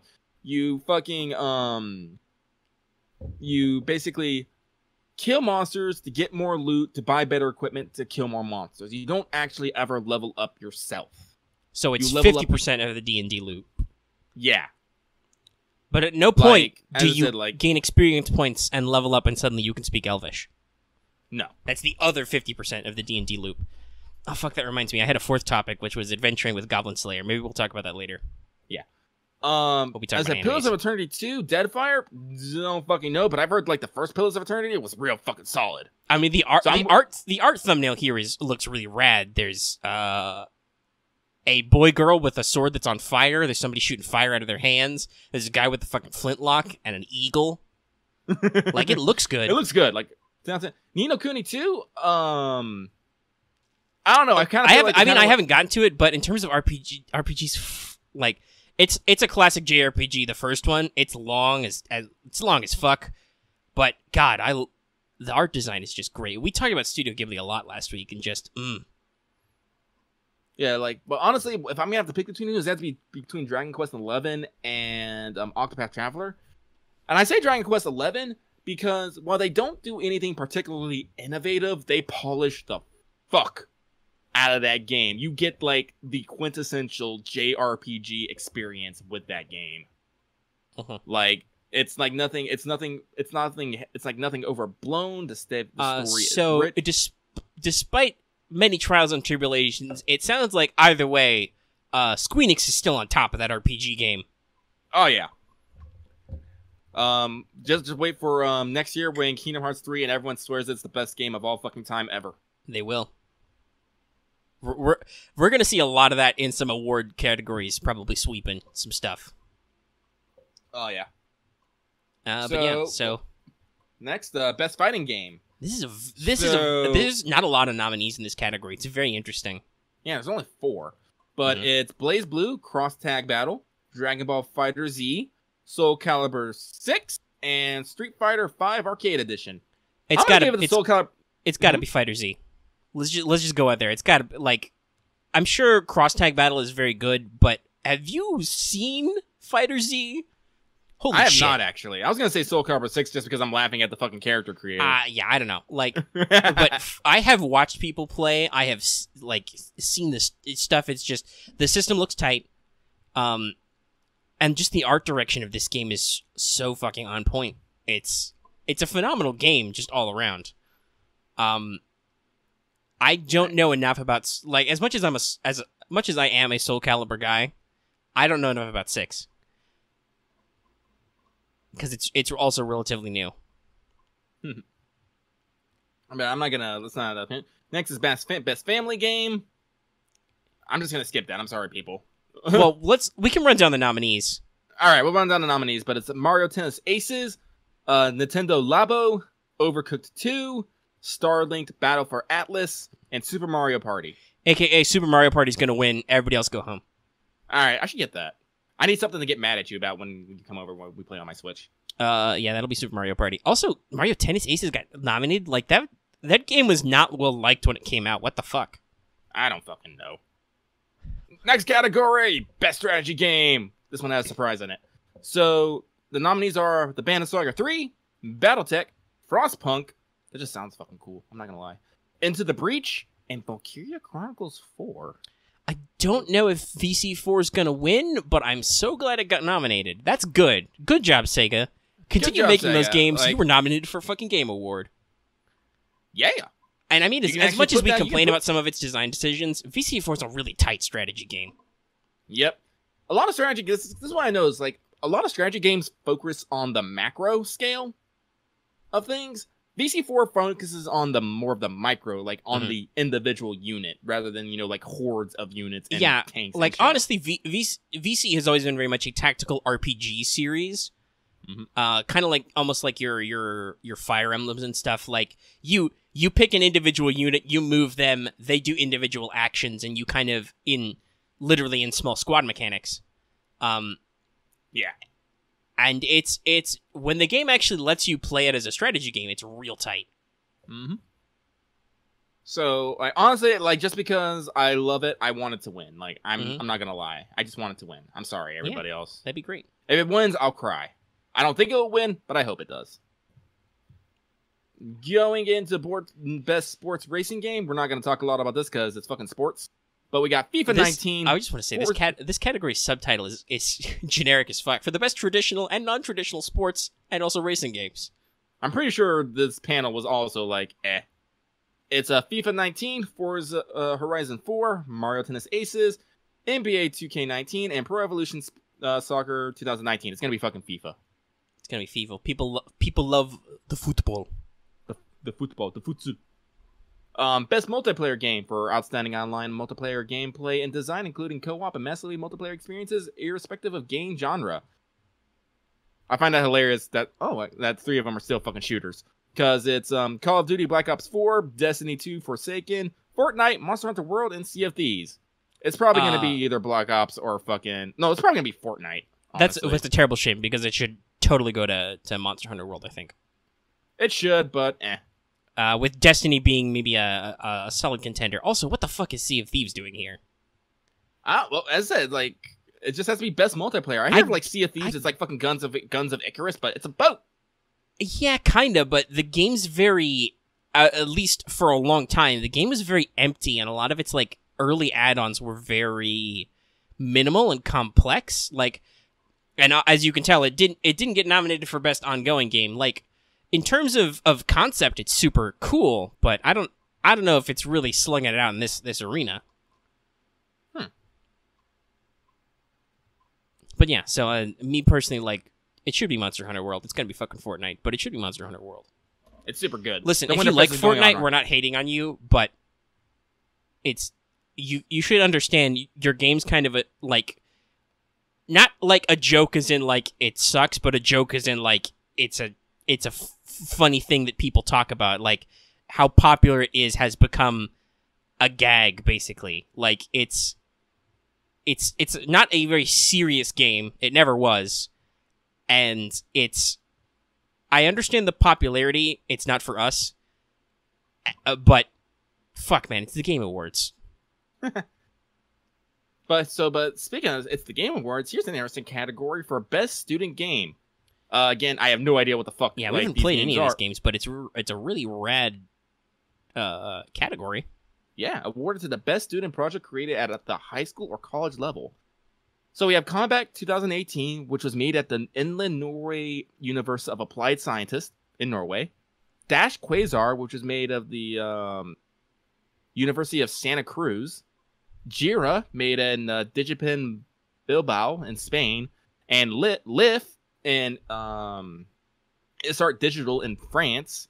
And Recharge, which was made at MIT. Again, I don't know any of these games, but Jesus fucking Christ, I'm glad that they have a fucking category. Yeah, no, it's great. It's a great category. Yeah, I know. It's like, push people to create. I enjoy this. So, best debut indie game. Recognizing an independent studio that releases its first game in 2018. So, Donut Country, which was released by Ben Espatio of Annapurna Interactive. I might just have butchered that, I'm sorry. Florence by Mountains. Moss by Polyart Games. The Messenger by Sabotage Studio, and Yoku's Islands Express by Villa Gorilla.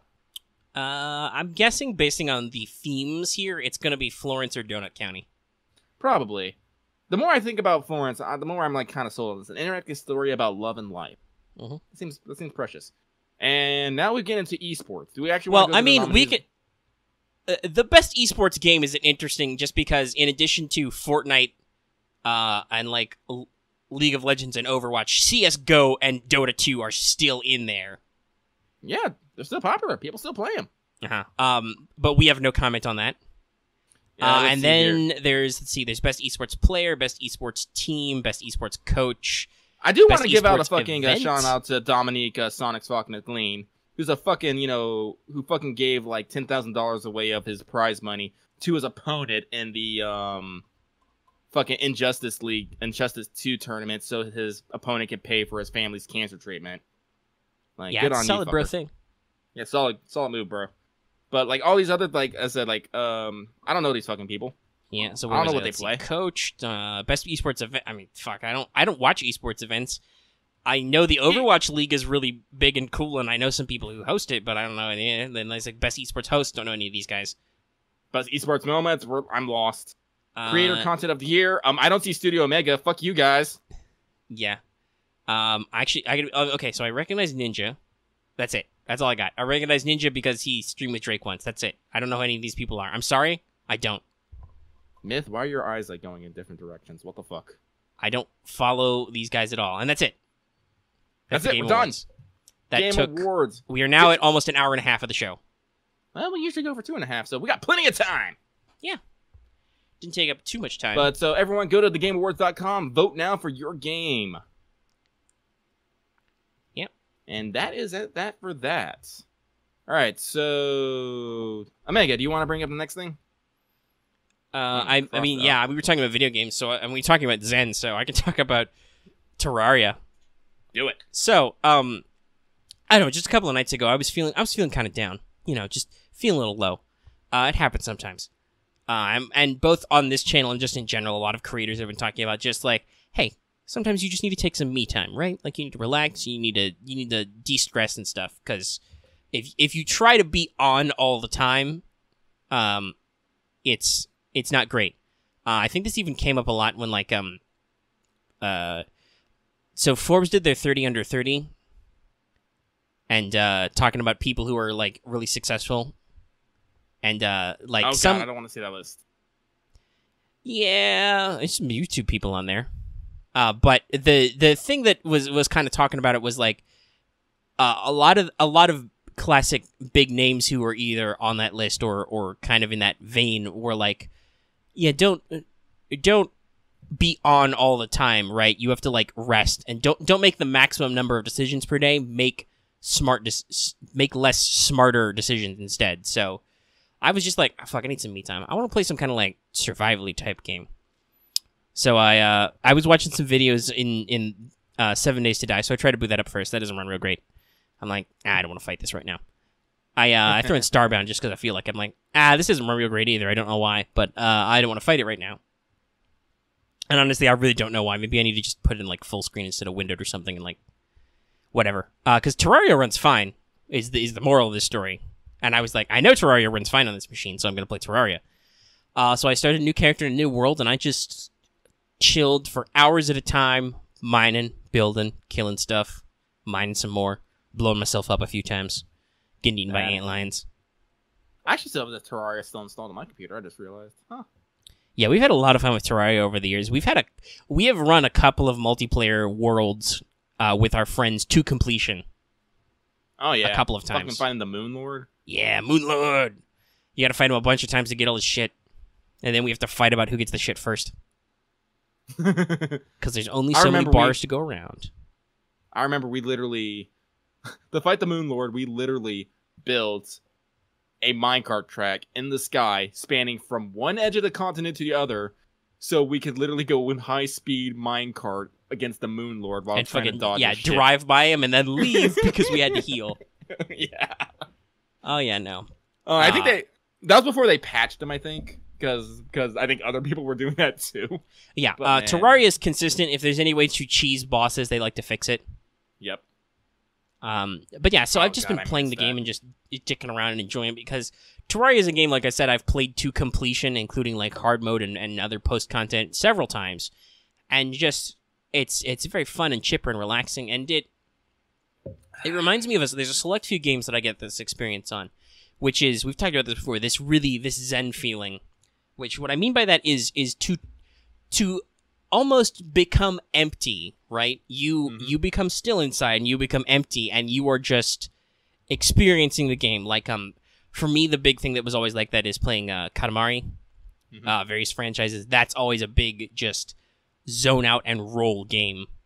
And I have that experience a lot with survival-y type games like Terraria, where you just kind of like deep breath, relax, do some cheerful music. I'm just going to dig some holes. I'm going to build some rooms. I'm going to decide that I'm going to build out of this material today. And just, you kind of like empty yourself and let the game kind of become you for a moment. Like, I get that way specifically with like Harvest Moon games, like Rune Factory, Stardew Valley.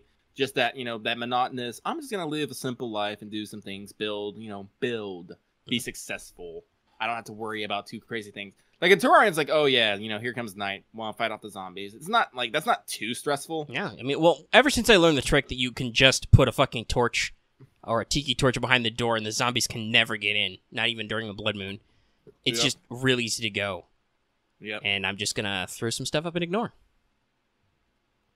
Like, literally, one of my favorite things to do with Terraria is to put on like rainy mood and just chill. Like, as I said, like, I'm a person who's grown up with a lot of rainstorms, and so just the sound of, like, rain, like, hitting windows and stuff, and thunder, that's calming as fuck. I either have to be playing, like, a survival game. I say survival like it's something serious, but I just know, where I just, have to, like... No, just... You know what, I just realized something? What? Why doesn't Game Awards have Best Survival Game? It should. Maybe there's not enough new stuff coming, because it's for the year, right? So, yeah. Maybe there's just not enough new stuff coming out anymore. I guess. Because I honestly, like, that's like literally my favorite genre is survival game. Oh yeah, no. Like I don't want to. I got that feeling. That's another game I can't run well on this machine is Minecraft. I think that's just like a Java memory thing though on like PC. Ironically, I have Minecraft for PS3, but not my PS4, which means it's kind of a pain in the ass to switch. But yeah, that's another great game to just chill and explore, especially with mods on PC, and just install some weird shit, like different kinds of trees that can build different kind of wood blocks and whatever. And I'm just like, fuck yes, give me weird ass biomes to explore and turn into furniture. Because that's what I spend a lot of time in Terraria doing. Is I just go to new biomes, I chop down new trees so I can make new furniture. And just kind of catalog what I've done with my life in various rooms and buildings. But yeah, I'm having a lot of fun with that. I don't know if it'll run well while I export a video, so we'll see later. Though, actually, the first thing I'm going to do after this is there's a fuck ton of news about FGO I got to put in. I ain't going to do that. Yeah, you're not. I gotta list all this shit. I don't even know if I'm gonna be a drunken magistrate later. So I know. We were talking about playing games, but the show's running on a little bit, so I don't know.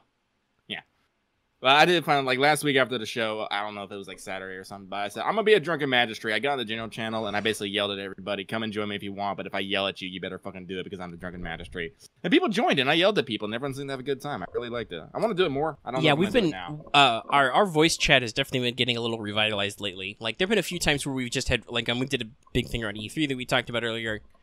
There have been off and on times when we've had people come in, but, like, that is a thing that has been happening now, is that, we like have just people join the general voice chat, which is open to everybody. There's 3 channels. After it was requested in one of these rando general channel meetings was to see about adding a spoilers voice channel, so I added that. Nobody I think has used it yet, but it's there if theoretically you were gonna have a spoiler discussion, because that's a concern that has come up a couple times. So I just now put it there as a test pilot. Just like #books, our Dead Tree channel, which has been quiet for a little while, but I'm sure it will come back up sometime. But yeah, no, video games are good. I like them. I'd want to play them more. I might have to do some other shit though first. I said, like, I just saw that on, like, Star Ocean 4 and Star Ocean 5. I know they actually have other names. I'm calling them Star Ocean 4 and 5 because I ain't saying all these fucking words. They were on sale. Star Ocean 4 was on sale for $10. Star Ocean 5 was on sale for $15. I was like, I fucking love Star Ocean. Star Ocean is one of those rare RPGs that isn't just strictly fantasy based, which I think is one of the there's problems with the RPG genre is it's ridiculously fantasy based. Ridiculously. There's not enough RGBs about fucking space and guns and shit. Star Ocean kind of takes a middle where you still get fucking swords, but they're fucking high tech swords, man. They're fucking plasma cutters and shit. That's amazing. I love it. I've heard people say some rough things about, like, them, but you know what? I'm enjoying the journey so far. So that's what this. But I'm about to switch back to Yakuza because real talk, Yakuza also real fucking zen. I'm just gonna run around, maybe beat up some punks. Then I'm gonna go to the batting cage and, like, wail on balls for an hour. Good times. Maybe I'll run into Majima. We'll hang out. He goes, yeah, at me. Yeah. And I also need to get back to VC4 sometime, just because I can. I've been busy with other, like, timely projects, so I haven't taken the time to sit down and record. But I definitely should throw out another episode or two. It's been enough that the frustration is no longer fresh. And you should have a plan to get through the fucking problem now. Yeah, I know what I'm doing. It's just like the question is, do I want to keep grinding to get some more orders to make it easier, or will I just suck it up and try it on its own? I'm basically going to play VC4 when Omega plays VC4, so I just stay just ahead of him. Just in case something else frustrates him and I can tell him what to fucking do. What the fuck to do. It's like, calm down, dude. You got this. All right. I mean, he could go look it up, but I want to tell him myself. Also, I don't necessarily want to look it up. Like, yeah. That's always frustrating. Let's see here. Yeah. So, let's see here. Video games have been talked about. Honestly, I said we're going to talk about isekai and animes, but we're going to hold off on that because I got a lot to say about 2 isekai titles in particular. One is From the Common Last Job to the Strongest in the World, which is getting an anime next year. And The Rise of the Shield Hero, which is also getting an anime next year. I think it'd be great to talk about these topics at length, but as I said, I'll be the one doing most of the talking because I'm pretty sure Omega has no idea what these are. Yeah. But I'll save this topic for next time because, as I said, we're probably getting close to 2 hours about now, are we? No, hour and a half. Oh, only an hour and a half? Well, still, I don't want to make this too fucking long. Because there are still a couple things I want to talk about in the cinema. So this week, we had trailers. Well, we had the world premiere trailer and a new trailer for 2 very interesting movies, both of which are relying heavily on CG. The first is Detective Pikachu. People weren't sure if this was actually a thing. No, it's real. It's actually happening. Real. Ryan Reynolds is the voice. Ryan Reynolds is the fucking voice, and oh my god, this looks amazing. We're going to talk about this in a second. The second is the third trailer for Alita Battle Angel has come out. And while they're showing some new scenes, it's like I said, really nothing really shocking, but we haven't had a chance to actually talk about it because Alita Battle Angel is actually very, very deep. But let's start with Detective Pikachu. So this is the first real live action Pokemon movie with Pikachu being voiced by the fucking man himself, Ryan Reynolds. And AKA alongside Deadpool. him, aka Deadpool, man, like, the guy has a good fucking voice for comedy and, you know, shit like that. And that's what I'm kind of viewing this movie as. I'm kind of viewing it as kind of a comedy, like, honestly. Oh yeah, I mean, like, I feel like it seems like a family film-ish, like something you could take the kids to, obviously, duh, because it's not for old fogey Pokemon fans like you and me, purely anyway. Not purely, but it's something that for all ages to enjoy. That's what it is. But starring along Ryan Reynolds is the character Tim, who is played by Justice Smith, who is probably best known for his role as Franklin Webb in Jurassic World Fallen Kingdom. I checked out the guy's biography. He doesn't have a lot of stuff under his belt. So this could be like his big moment, like, honestly. Also starring in the film is Ken Watanabe, a.k.a. the Japanese man you always see in movies. He was in Inception, Godzilla, Batman Begins. You know, good fucking actor. I fucking love this he's man. A great guy. He really is. More cast members include Rita Ora, who's a singer, a British singer. Suki Waterhouse, who is a model and actress. And Bill Nighy, who is actually big time. Well, I wouldn't say, well, you know, he's big time actor. Yeah, no, he's big. He's big. See, now here's the crazy thing. This is being produced by Legendary Pictures. You know, along with like Warner Brothers and fucking the Pokemon Company. Yeah. But fucking Legendary Pictures, who did like shit like Godzilla, Jurassic World, Pacific Rim. It's being directed by Robert Letterman, whose like biggest movies were Shark's Tale and Monsters vs. Aliens. Well, I mean, he's got the comedy tone, right? Monsters vs. Aliens is... I fucking love Monsters vs. Aliens. Yeah, it's a great film. Also, you're suddenly, now that you've said the studio and the director, you're suddenly giving me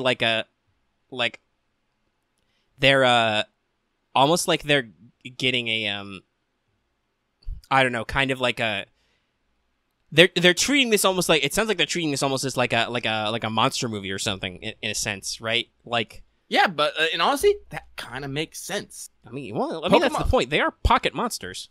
Yeah, they're just small monsters, and they have brought out the CG to full effect. Like, the memes on fucking Reddit, on Twitter are ridiculous. Like, everyone's all like, Pikachu actually has fur. I'm like, he's always had fucking fur, guys. They're just gonna fucking draw it like in every fucking. Oh yeah, no, I mean, because it's anime. Like, they're not gonna draw the detail. But I mean, actually, whatever the fuck they're doing for their CG rig must be pretty intense, because I've always heard that when doing 3D renders, anything floofy or furry fucking sucks.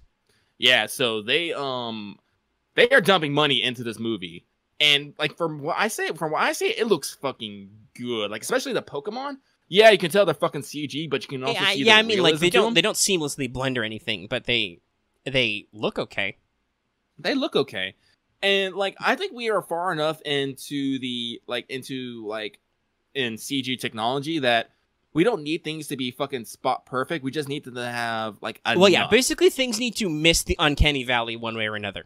Yeah, you either need to be fake enough that people are like, it's just CD, which this does. This is just that's not real. Yeah, which is honestly better, because if you try to push it too close and you don't make it all the way to the far end, then people are like, that just looks weird and freaky. Stop it. Yeah, we're gonna get into that with Alita Battle Angel. But yes, Alita, we can spoil it now. Alita is definitely leaning on that looks freaky. I know, but I think that's a plus in my opinion. We'll get into that. But yeah, but like, I'm not gonna lie, like, I purposely like linked to both the trailers like to Omega in the Mount channel just in case he hadn't seen them, because I wanted to make sure that like he was on board for this, because when I first heard about Detective Pikachu, I was like, oh, whatever. I mean, like, actually watching. Okay, well, here's the other thing. I didn't actually watch the Alita, because when we actually talk about that, you're gonna hear some things. Spoiler, I still don't have any interest in this film, and I probably never will unless it comes out and people are like, hey, it was alright. Like, actually, here's the thing about me. I don't watch a lot of trailers these days. Like, the most I watch I watch Star Wars trailers, just because you always get interesting, like, musical and scene snippets from them. Like, those are usually cut together very well. I don't even watch, like, fucking Marvel trailers. Like, just let the movie come out and exist. Because trailers are, like, a whole weird marketing thing these days. I watched the Detective Pikachu because I was like, alright, fuck it, I'll watch the thing and I'll actually see what people are talking about. Because I've seen, like, screen grabs and jokes about, like, the faces, but I'll see it in motion just so I can form my own opinion on the animation. Which I did, and I'm like, it's okay. Like, I don't have a pre-existing interest in Aelita anyway, and have not ever since this project was concepted years ago, because that movie has been in development hell for forever. Since the year 2000. Yeah, it's almost 20 years it's taken for that movie to get to come through. But yeah, no, like I actually watched Detective Pikachu, and I feel like it's got the right tone to be a family movie, because, like, there's a brief shot where it's like, kid, didn't you want to be a Pokemon trainer someday? And he's like, yeah, it didn't really work out. And there's, like, a Sinnoh League poster or something. And it's like, no, I could definitely understand this feel. That's a feel I can understand.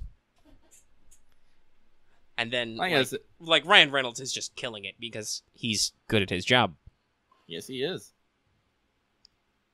But you obviously have some things you want to say about Aelita, so just stop teasing the audience and me and say them. So, just to give some people some background information on Alita Battle Angel, it's being produced by both James Cameron and John Ladell. And this combo is noted for both Titanic and Avatar. And the person directed is Robert Rodriguez, who did From Dusk Till Dawn, which was, co-op with Quentin Tarantino, Desperado, Once Upon a Mexico, Spy Kids, and Machete. Yeah, he's that guy.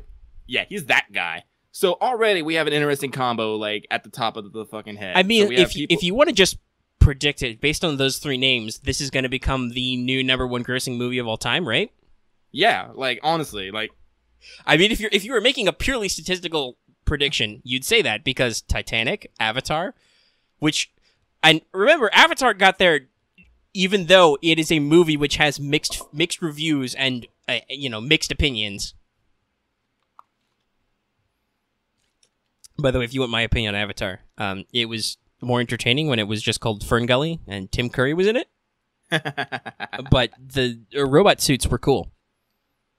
Yeah, and I guess those pterodactyl things were kind of like dragons, so that was also cool. Yeah, so the movie's being done with a blend of CG mocap and live action. This film has been on James Cameron's mind since the year 2000, Will Del Toro clued him in on it. It was slated to be much done, but after the success of Avatar, Cameron decided to put more work into that. So, like, all the technology and stuff that he used for Avatar, he's, like, refining it and putting it into Aelita. Now, the manga is fucking, it's pretty fucking big, and the movie's only having its materials pulled from the first 4 volumes, specifically as Cameron wanted to focus on Motorball, which is the fictional, like, sports on, like, ball sport on wheels that was prevalent in the 3rd and 4th volumes. Mm-hmm. But the big thing about Aelita, which everyone's got people, like, crawling up the wall, is that Aelita is literally, a big chunk of hardware and robotics and, cyberisms. And therefore not actually human. Has human feelings, but, isn't like flesh and blood. And one of the things they did to kind of change her look is they made her eyes like anime girl eyes, like literally bigger, like, yeah, and very much exaggerated for the scale, because here this is a tiny ass image, but here's a shot from a previous CG movie of the series, which obviously you can tell it's dated, but while, yes, it does have the big kawaii goo eyes, they're much more in proportion to, like, the rest of her facial region. Mm-hmm. Whereas, now, I'm gonna be, like, if you want to, just from the thumbnail, because I can't click to play the trailer, because then you would get the sound, and that would be a problem. But just from the thumbnail of the trailer, the eye size very much looks like somebody just did, like, a dumb Photoshop effect or something on it. Like, just when it's still.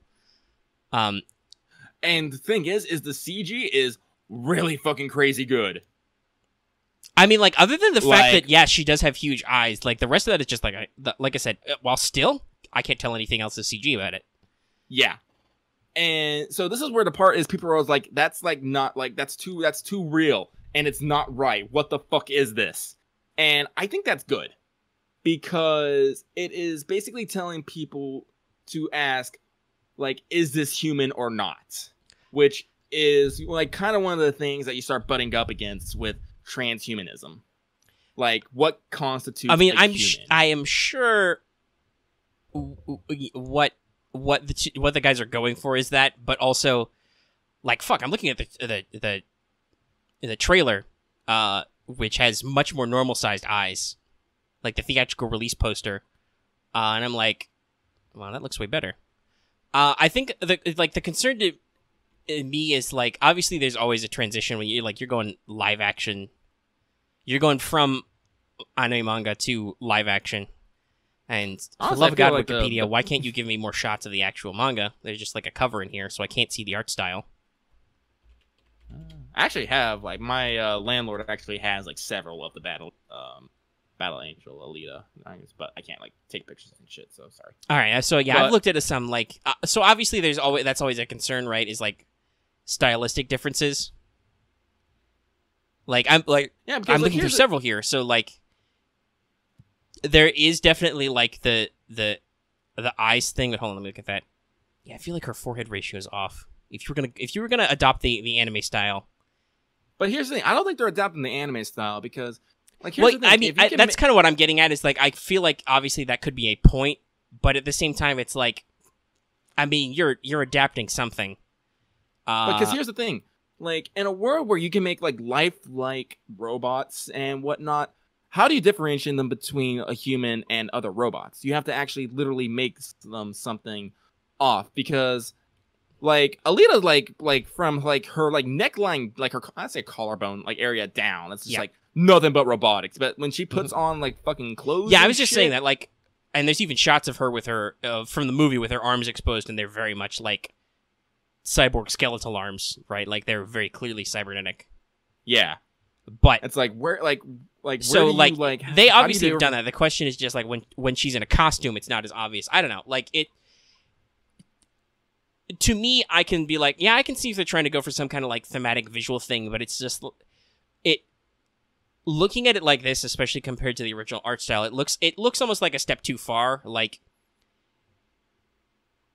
it's not... It doesn't feel stylized. It just feels off. Which... That's I think the misstep to me. Like, I feel like the look should be just slightly, like, you know, we talk about like the Pokemon in Detective Pikachu. There's definitely, it's not the exact same style as how Pokemon are usually treated, but there's a little bit of stylization in all of them, right? Yeah. So I feel like I'm looking at the two thumbnails.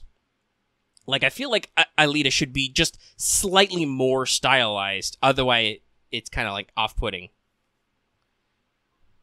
I was gonna say something in retort, but I totally forgot what it was. God damn it! And I'm just looking at fucking credits from the actual manga, and I'm like, no, this is fine. This is good. What was I gonna say? Like, in the world with, like, cybernetics and something, like, eye size is one of those things that you're gonna notice. Oh, now I remember.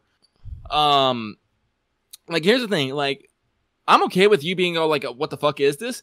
Because I'd rather you have the reaction of, like, what the fuck is this than having, like, no reaction at all.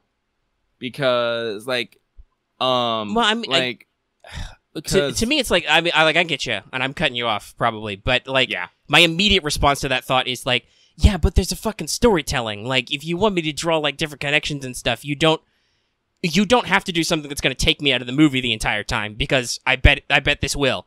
I bet, like, this is going to be distracting to people the entire way. Like, you could do thematic stuff, and I'm not Like, super well, like, familiar here's the with question, this. like what? Like that's the well, I question. mean, like, you say you can do present- thematic like, stuff, but what? show off Give me, like, her arms more. Like, obviously, she's not going to be wearing that costume the whole time, so you can, like, see the arms.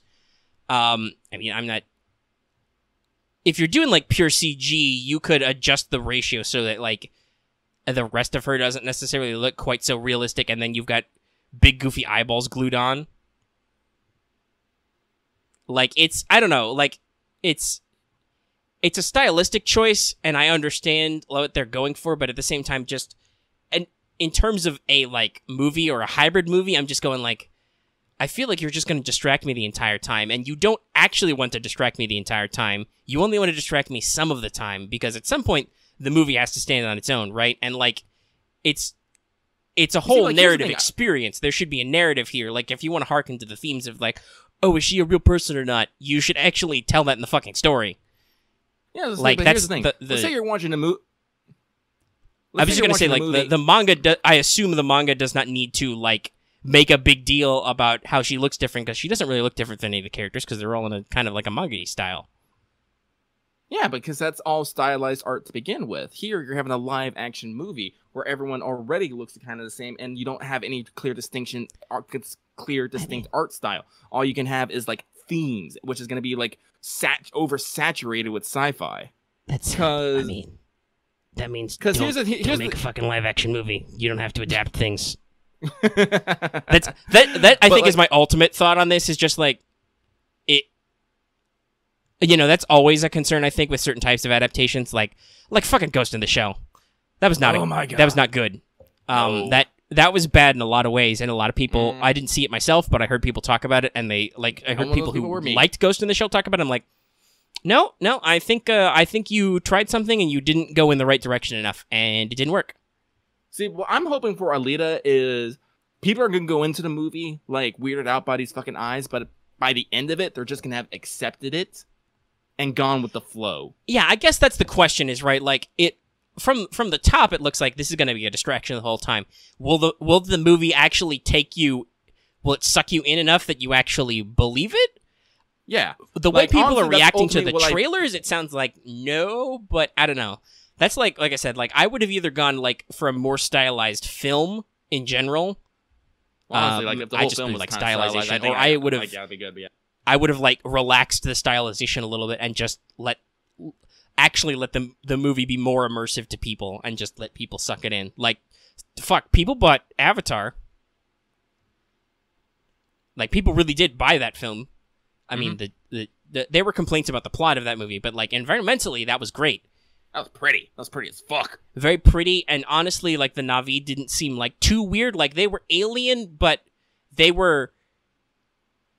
blended perfectly with their environment, in a sense, right? Like, from the top to the bottom, the whole creature design made that work, right? Like, yeah. If anything, the live humans were out of place, which was, I guess, kind of the point. Which they were. And if this movie's, if Cameron's kind of going for, like, the reverse effect with the visual design of this movie, like I said before, I can kind of feel that, but at the same time, I'm like, is that really going to be good, though? Like, is it going to be a good visual experience? We've had this talk with, like, adaptations with, like Goblin Slayer, right? Like, how, like, there are things that as an anime it has to do because it is a visual medium, and it would be dumb if it didn't do visual things. So, like, this is a full-blown motion visual adaptation with live action. Like, if it does things which look kind of weird and out of place, then they're going to be distracting, and that's not going to help the immersion. And so we'll have to see when it comes out if people are like, yeah, no, it worked, or yeah, no, I couldn't get over it. That I think is gonna make or break this movie way more than anything to do with, like, the themes and stuff. Yeah. Everyone support us on Patreon so I can force Omega to get sent out to a movie theater and watch it himself. I'm gonna go see it. Yeah, I'm like I said, I'm gonna let other people see it first. Yeah, I'm probably not gonna. Well, actually, I might see it opening weekend. I don't know. I have a $25 Fandango gift card. I need to spend it on fucking something. Fair. Me personally, but you mentioned Goblin Slayer, and why would I ever go see something opening night? Well, if you're smart and you go, like, the Thursday when, like, no one, like, everyone forgets that sometimes movies come out, like, not actually on the day it's announced, but the day before, you can go see a fucking midnight show and be all like, "This theater's mine." I've done that several times. It's fucking great. I mean, that's always great if you go to, like, an early showing or something and people are not. Yeah. But anyway, yeah. You can also do what I do and buy 3 seats and sit in the middle and be like, "Fuck all you." Mm-hmm. Sometimes. Yeah, I don't know if I can. Yeah, it's a little bit more. I don't know if I've gone to theaters which have that type of seating. Oh, you don't have reserved seating theaters? No. What? Like that's what like most going to anyway. Like the ones like all the close ones around here, you can literally go online like pre-order seats and be like, no, I'm gonna sit. I want this seat. These seats. Yeah, I'm trying to think. And no one chain theater. Do they even number or name? I don't think they even mark the seats down. Maybe in like their dinner and a movie box, but in like normal ass theaters, I don't think so. Wow. Man, we're super progressive here. Yeah, no, it sounds like you've got big city, them fancy pants big city movie theaters. Oh yeah, man, we got reclining seats and everything. You push a button and you're just like, lean back.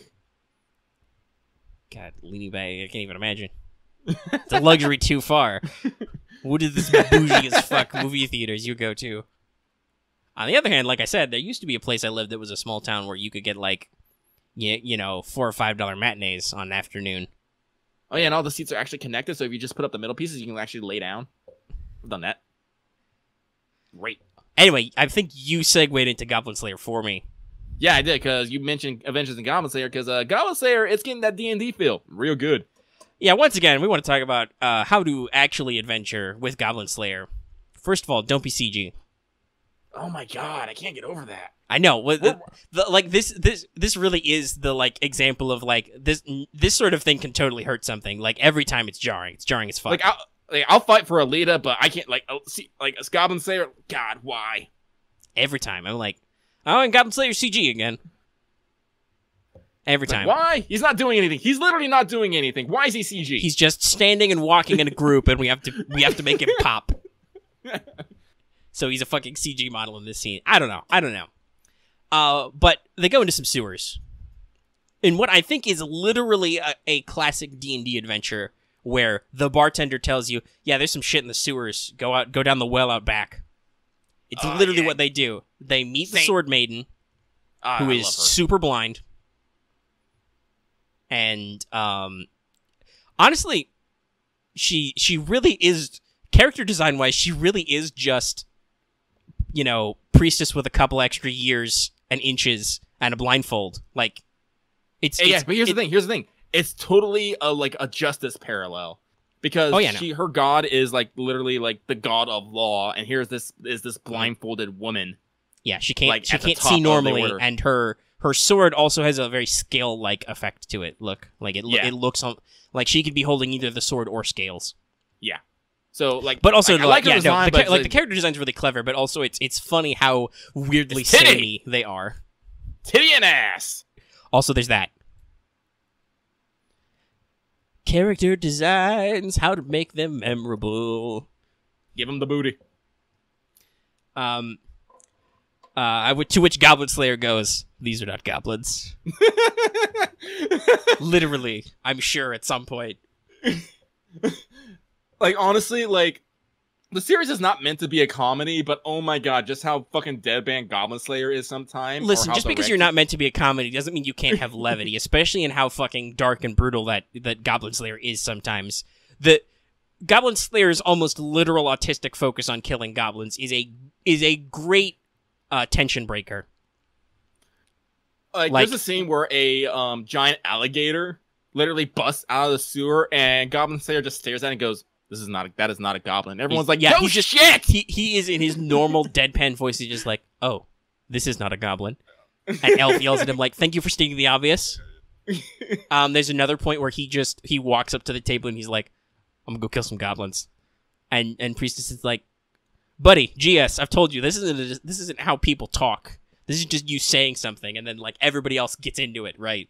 And he's just like, but I am asking you. And people are just like, well, he didn't just run off, so this is progress. It's progress. But are you gonna do it anyway, even if we don't join you? Yes. Yes. Like, that's an ultimatum, buddy. Is an ultimatum a goblin? No. We'll come back to that. Let's go kill some goblins. Goblins. So they go into a sewer. A classic adventure. Mm-hmm. It is super classic. I love it. They just, go down a well and they kill some goblins in a dungeon for a while. In an actual, a very thematic dungeon type, just because they're like, oh, this city was built on some old ruins and it's got some old like sewers and catacombs because it's got like canals and trade routes and stuff. And so they beat up some goblins, and, you know, they show a lot of their classic themes, like they attack in the dark and stuff. Oh, and then it turns out goblin boats with, like, heavy metal sting, which is definitely a trope that has been used before.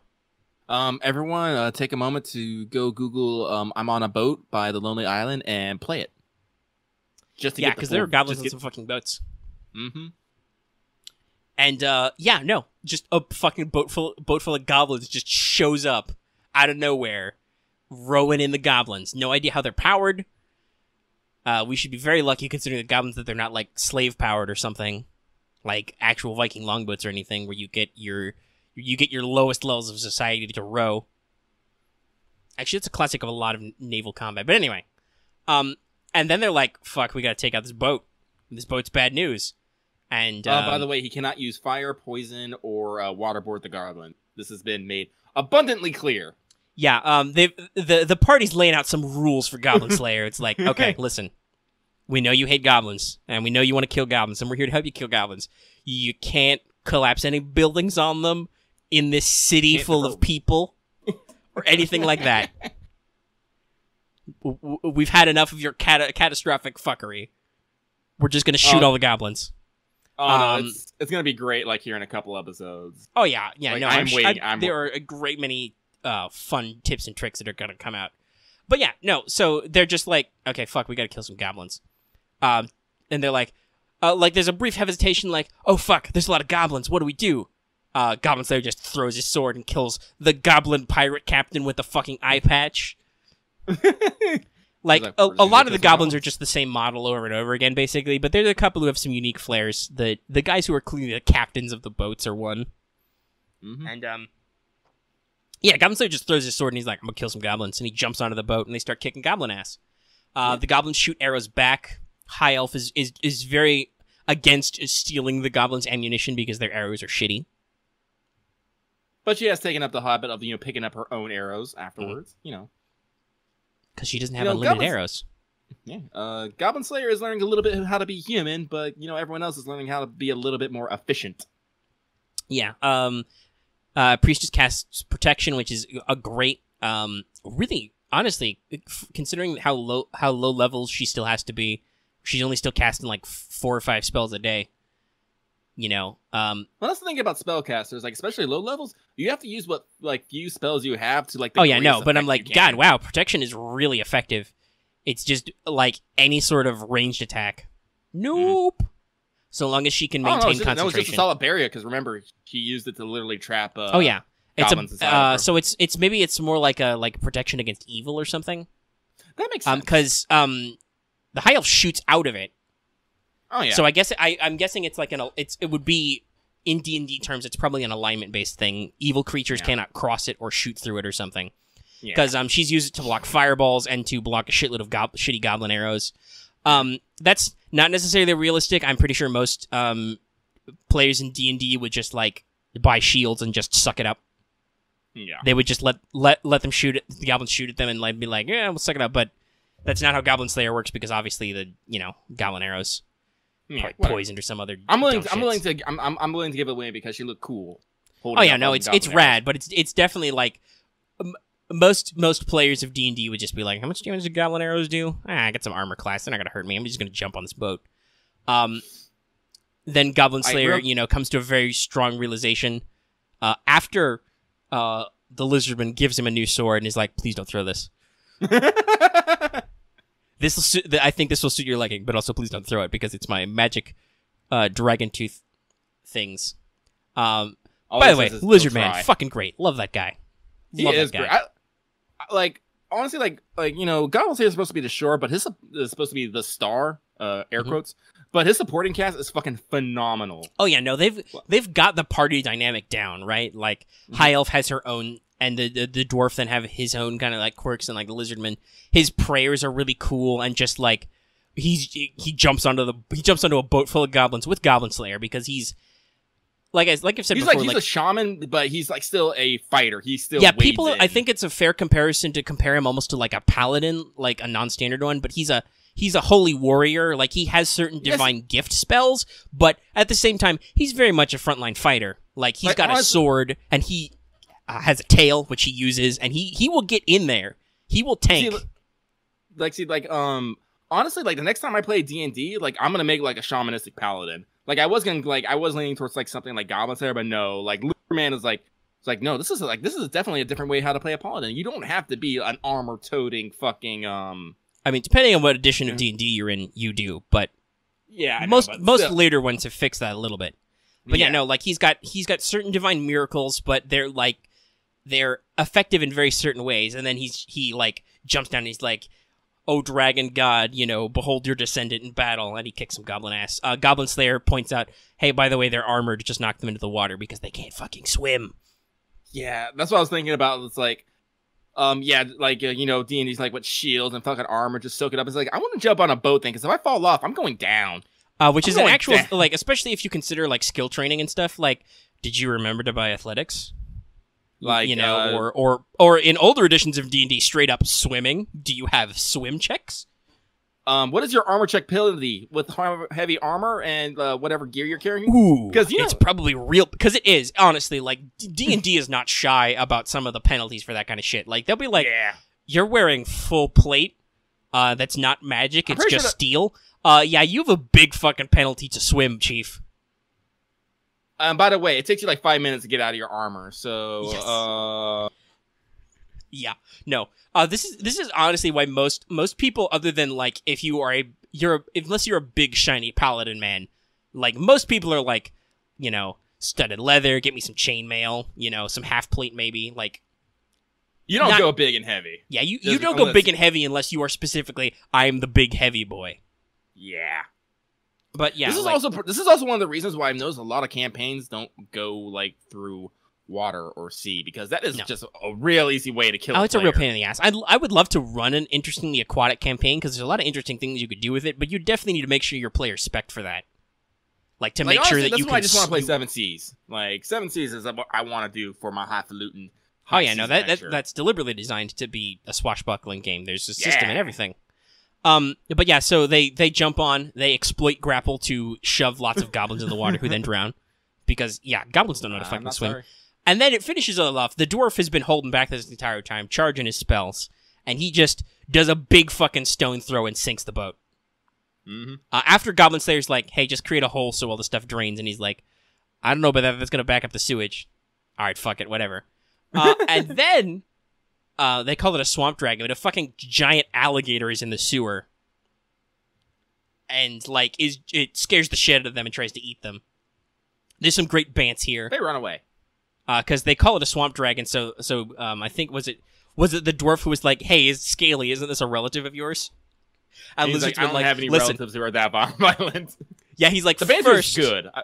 First, I haven't spoken to my relatives in some time. And second, I don't know of any of my relatives that are that violent. The banter is top %. Yeah, no. This is also the point where, like we said earlier, Goblin Slayer's like, that's not a goblin. And then they do another classic D. Like, obviously, there's just sinking the fucking boat. That's a classic D&D trick, right? Like, yep. Your enemies are all in a boat, just blow it up.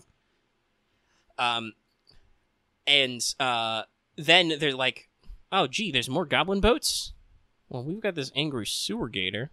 And then they do, like, world-building stuff where Goblin Slayer is like, yeah, goblins learn. They're not... He says this a couple times. Goblins are not brilliant, but they're not entirely stupid either.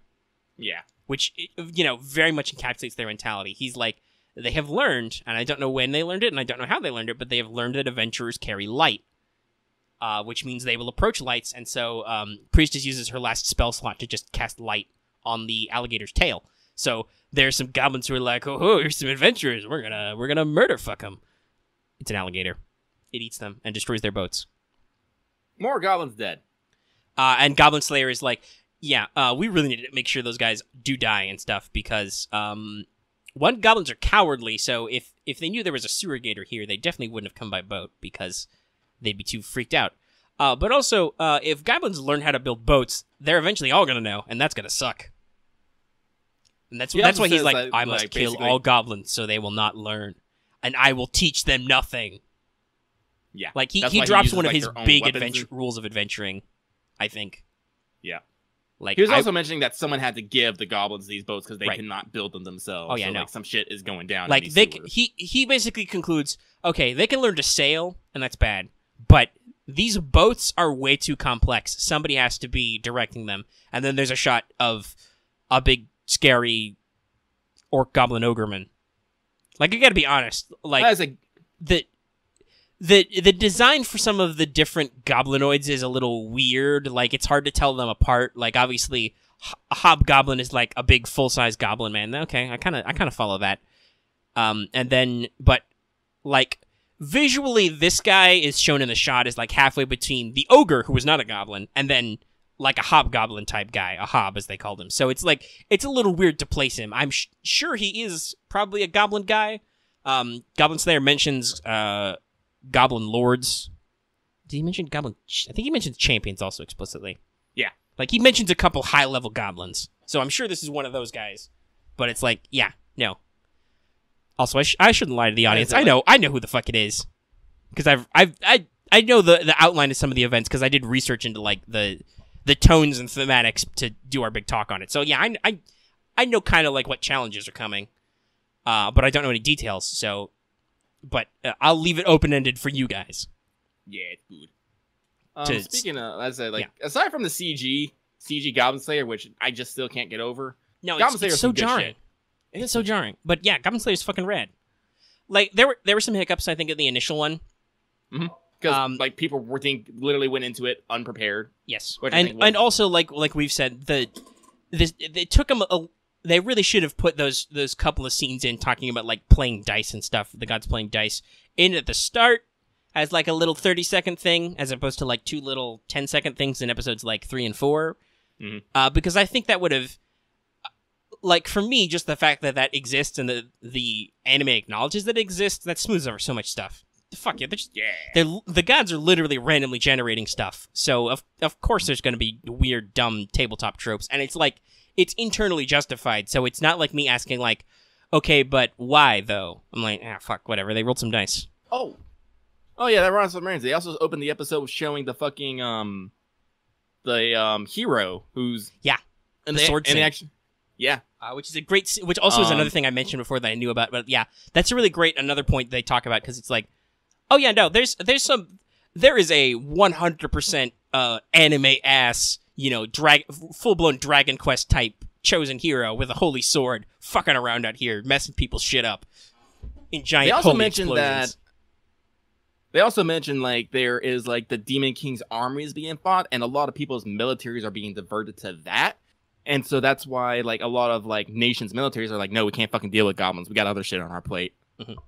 So, kind of more understandable why, villages out in the middle of nowhere are getting hit by goblins and no one gives a fuck. Yeah, it gives you a look at what the macro scale of the world is like in a way that, like, actually helps build out the story, because it's like, oh, like, Goblin Slayer's cool and all, but he said he doesn't save the world, right? And it's explicit. He's not the guy saving the world as such. He's just killing goblins. And it's a very interesting story about that. But elsewhere, there's this fucking chick who's like, appearing in a flash just to save a lady about to get sacrificed by a Skeletor-looking motherfucker. And just, boom. Yeah, she declares her presence. She's all like, ha-ha, this is me, the hero. One of her allies is like a smartass, like, well, there goes our sense of surprise. And then the other one's like, whatever. It's cooler this way. And they do the classic in a flash, they save the girl while the Skeleman's not even looking. Skeleman. Yeah, some kind of lich motherfucker. But yeah, no, it's great. It's a great scene. Yeah. And it took them a while, but they've started to do that kind of world building stuff. Yeah, which helps. I'm still gonna put like fucking reincarnated as a slime above Goblin Slayer, but both are real fucking good. Yeah, reincarnated as a slime is just consistently good. Like, the animation is consistently good. The storytelling themes are really good. Like, if we want to talk about that, like, I'm up to date on that. Oh yeah. I'm a little disappointed because they really drew out the battle. I'm not saying like they could have like honestly, I kind of like it because it helps reinforce the idea that Rimuru is not. He's not full-blown OP. He's, like, pretty OP, but at the same time, there's still this issue where it's like, Okay, well, we've come to an impasse. I cannot be burned by fire, but all my things can. My goblin village I worked so hard to build. And I can't do fucking anything about this guy with my skills inherently. I have to learn a new trick. It was kind of hilarious when he first got caught by the fire, and he was all like, "Oh my god, I'm gonna burn!" And then he's like, "Great Sage, how long is this gonna take?" Calculating. And Great Sage actually got sassy with him, and he was like, "What?" Calculating. Infinity, because you're immune to fire damage, dumbass. And he's like, "Oh." Like, he has time to, like, regret, and he's like, if it was magic damage, I should have used my Black Lightning Blast in the first place. And he's like, "Oh, I'm not dead." And then he just eats. It's good. Eats it free. But yeah, no, it's a great scene, but I do kind of like that they gave it time to play one, just because they had some beautiful shots. Like, some of those tracking shots, great. Mm-hmm. Greatly assembled. But also, like I said, because they are putting a lot of effort into this, and I actually, because I do have the first 3 volumes of the light novel, and just by the way, just to let you know, the next episode will mark the end of volume 1. By the way, so as I said, we're at 6 episodes, 1 volume. That's like how much detail has been packed into this stuff. And did they say for sure that it was going to be 2 cores? Yeah. Nice.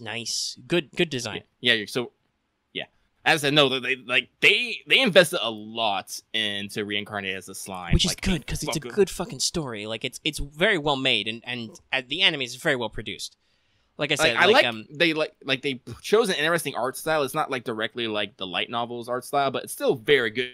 It's very unique, like how they do the eyes and the face shapes. Especially. Yeah, no, like they've got a very distinct style, and it works very well. And also, like, even on top of that, Rinmaru himself has a very specific design, right? Like, because normally he's a blob, but then he starts, like, forming his expressions.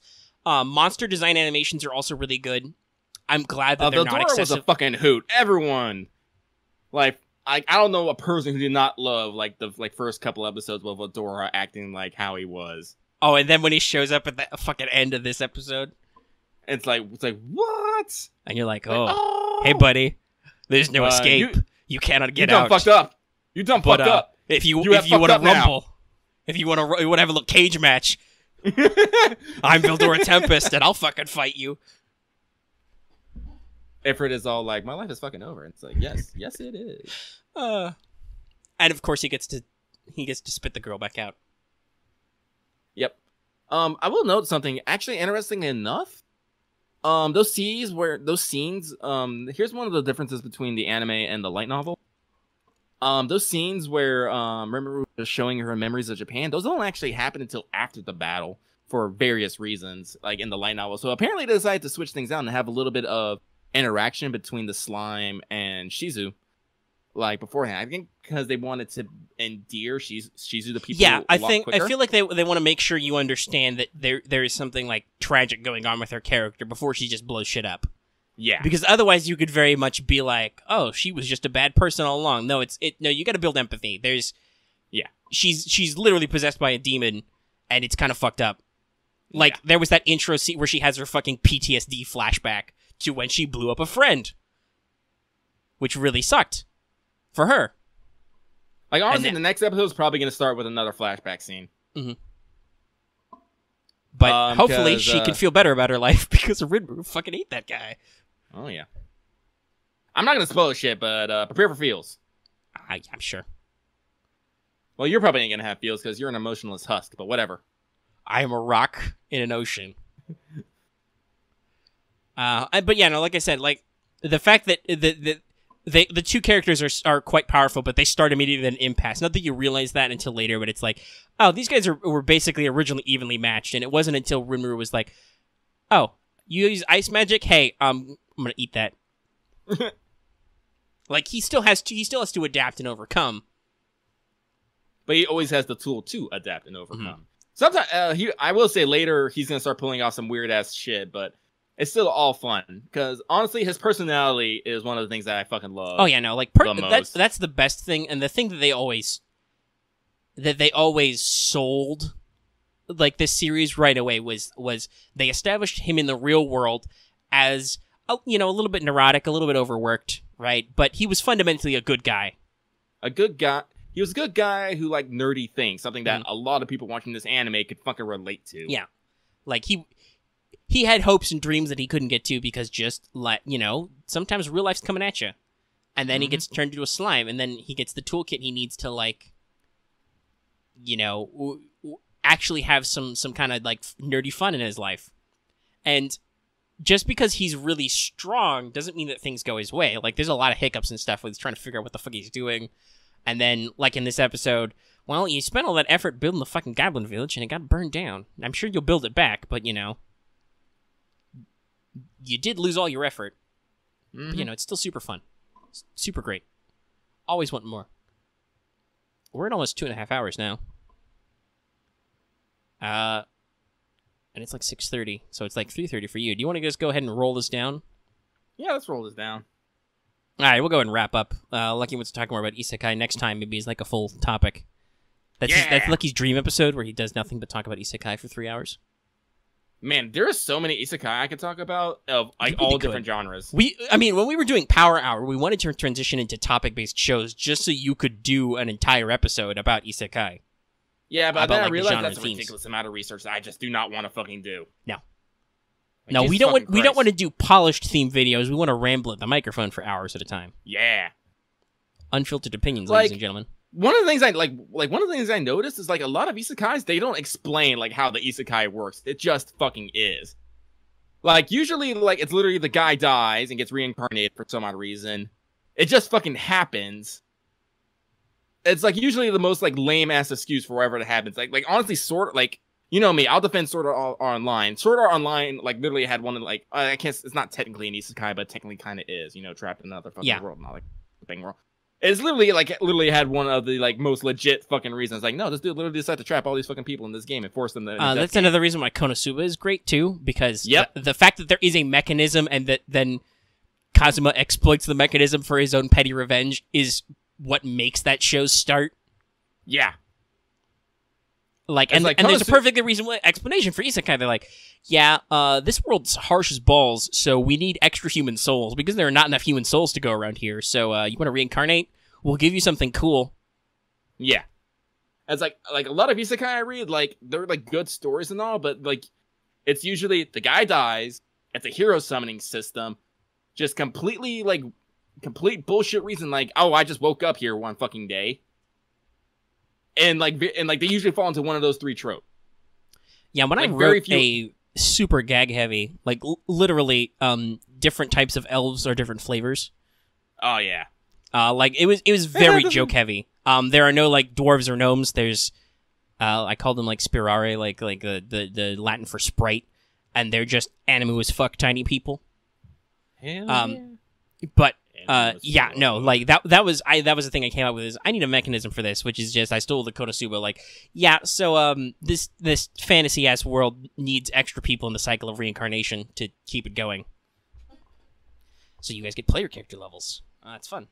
And someday I will adapt that to Genesis because that's perfectly functional and that would be way more entertaining for me. As much as I think it's cool to sometimes run like straight like D&D or Pathfinder, especially considering, like I said, God, I really honestly enjoy the actual gaming aspects of D&D 4th edition, and I understand that some of its role-playing integrations are kind of light, like non-combat stuff, but just the technical aspect of playing the game, the way it balances all the different archetypes and stuff is so good. I'd love to run that for real sometime.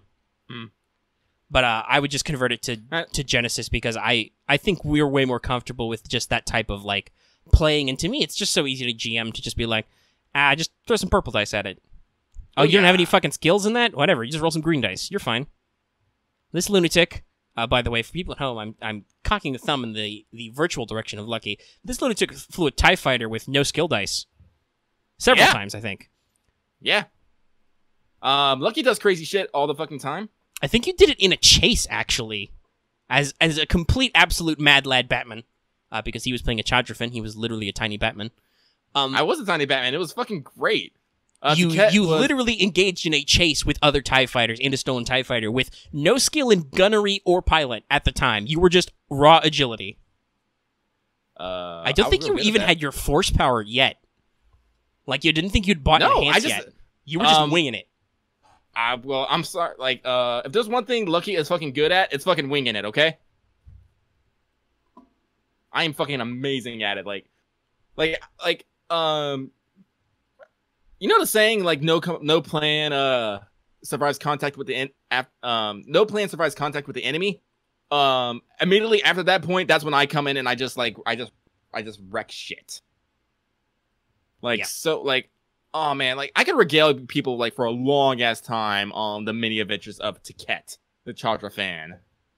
Hey, if you want that special episode, let us know. We'll totally do that because we love that campaign. Oh my god, like when that finally died out, I was like kind of sad, but like, you know, it's one of those things I didn't want to fucking force because yeah, but at the same time, it felt like we were in the middle of stuff, but at the same time, it felt kind of natural because it's just like we'd done so much with those characters, and while it was very much the ongoing adventures, it was also just like kind of like the sensation that these guys were going to keep doing that forever. Yeah. We had our badass ship. It kind of worked. Like, yeah. You had several rad ships. Oh man. I fucking missed the hot getaway. You had your totally real internet girlfriend? Hell yeah, I did. The joke is that Taket's quote unquote internet girlfriend was a fucking holocron of an ancient Sith. Because it was great because I had two holocrons. One was like he's dying. Oh, just remembering it. Oh my god. Oh man, but we blew up a lot. We blew up a lot of stuff. Well, that's why you guys were Mayhem Squad. Mm-hmm. You lived and died by exploding things. How are we going to solve this problem? Well, we're going to blow it up. We just need to figure out how and when to blow it up. Vaults, blow it up. Ships, blow it up. Buildings, blow it up. People, blow it up. No, that's like a big 100% of your game plan. What are we going to do about the situation? Well, at some point, we're going to have to blow it up. And we'll maybe try and bullshit our way until we get to the blowing up, but we're definitely going to just blow some stuff up. And then we're going to steal everything that's not bolted down. Yeah. That's definitely one of my quirks as a player, not as a character. I like stuff. Just stuff. Like, if I can come up with a reason to take something, I will. Yeah. Ships, mine. Bases, mine. Vehicles, mine. Weapons, mine. Ancient artifacts that like locked away and should never be seen by like the likes of humankind, mine. Trust me, it's definitely better in my hands than yours. Trust me, I'm an expert. If not, things are gonna get blown up. But that's definitely a trait I has as a player. It's like I just love gear porn. I love stuff. I like having stuff. Like with Mages of War, I intentionally try to cut down on my gear list. You know, try to break that because it's while it's an entertaining tick, it's not always a beneficial one. Mm. Well, and also like you should, especially with the way Mages of War is, you should leave some space to grow and be flexible because you're gonna need you're gonna need different tools at different times. So you should not just load up with whatever shit sounds cool right away. You should actually like hold on to your resources to be able to be like, oh, I can actually get a thing that I need right now because none of this other shit I'm carrying is useful right this second. Man, I wish I had a searchlight last campaign. Yeah, nobody had any lights. Nope. Nobody had that any. Might be going on. Actually, no. Marth's character had rain gear. He actually had a rain poncho and put it on. Yeah, he did. Good job, Marth. He's a good grunt. But now also, I'm like looking at that. Yeah, I like that the one time you tried to use your trench whistle, it didn't work. Yep. I also think I was forgetting the +20 I had to command for lower ranked people, but yeah, you forgot that a couple of times. But honestly, my rolls were also like, oh yeah, no, the dice roller hated you. I know it really did. I was very hit or miss using multiple sets of dice, but there were quite a few sets where the dice were clearly just like I think for the last set of guys, I just like I'm rolling like nope.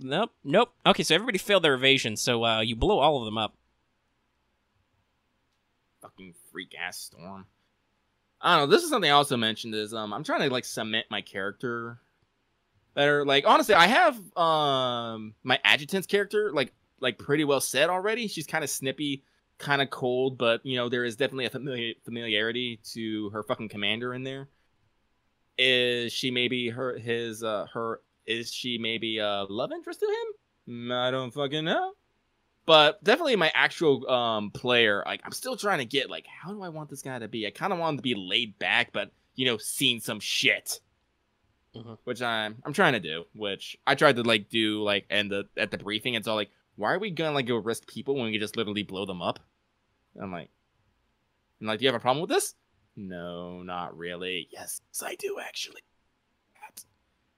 But we are here to blow things up. We are the blowing things up team. I'm kind of not. I'm really like kind of tempted to like, just like if we had like one more session, I would have saved up because I actually don't know the rules on this, like how long you have to wait before you can get an advanced class and just get veteran. It's you have to spend X EXP, then you just pick it. So like Yeah, veteran is 'cause I like could just 500 get, EXP, I think. So as soon as you have spent 500, you can take a new template, and then it resets. Oh. Yeah, so get veteran and just get demo man and be like, yes, I am very good at blowing things up. I was actually thinking, I don't know, I mentioned this. Yeah, you mentioned commando earlier. Yeah, I mentioned commando and get the silent blades. Like, no, kill the without them knowing. Shit. Which is fun because then you can branch into new advanced classes. Yeah, that's the reason why I'm pretty sure I'm gonna have to take veteran. Yeah, I mean, like I design wise, I'll have to think because I've already added some new stuff. Like I added a new order. I added a new I added a new companion talent because I realized that there weren't enough ways to get magic talents. So now you can take non-elemental stuff repeatedly. I'm actually kind of excited because one of our Discord users, who's in the Navy like I was, actually mentioned that they're interested in game and they might be interested in playing it while they're on deployment. So who knows? Yeah, like maybe we'll get that out and we'll get some other feedback on it, which I think would be cool. Yeah. You should double check to make sure all the alternate documents are linked in the main document. Yeah, I think they are though, because it's got a little intro. Anyway. Yeah, but maybe this is worth. I'm definitely gonna go stare at it later. I might make more purchases. I don't know. I might have to make some procurement chests, like characters. I don't know. Like downtime is always weird. Yeah, well, yeah, I'll have to figure out how much downtime you get because I know you guys have to rest, and you probably want to heal a little bit more. Well, now that I got the fucking medal, I heal faster. Yes. I think I can heal, like, let's see here. It's toughness modifier a day +1. That's going to be 3. I'm probably not going to be on dedicated bed rest. I'm a fucking officer. I have shit to do. I have documents to sign, drills to run. Oh, we're fucking drilling after that shit show of formation flying we did as soon as we got to the goddamn target. Yes. Oh my. It was hilarious. We didn't do full-blown mass combat because that's like an optional system and I didn't like prep for that. But I theoretically rolled some stuff and for some reason the Pioneers were fine the whole time. They rolled under their average skill both times I rolled for them. Oh, they're doing pretty well. Your guys rolled like in their 90s both times. Like they were just awful. Yeah, so I've taken this as that we are fine when things are, not stressful, but as soon as shit hits the fan, everyone gets scattered. So now we got to do some, combat training. We got to learn some pressure under fire to handle shit under stress. Yeah, if I had this, like your guys are probably like highly disciplined and highly trained. That might mean that they have a initiative problem. Yeah. And it was literally a thing. You literally rolled to try and get them to like circle up, and you didn't make that check. So without your direction, they were very chaotic and unfocused. So maybe like elect some squad leaders and like figure out how to break them up into like small fire teams and stuff like that. Work on your organizational tactics.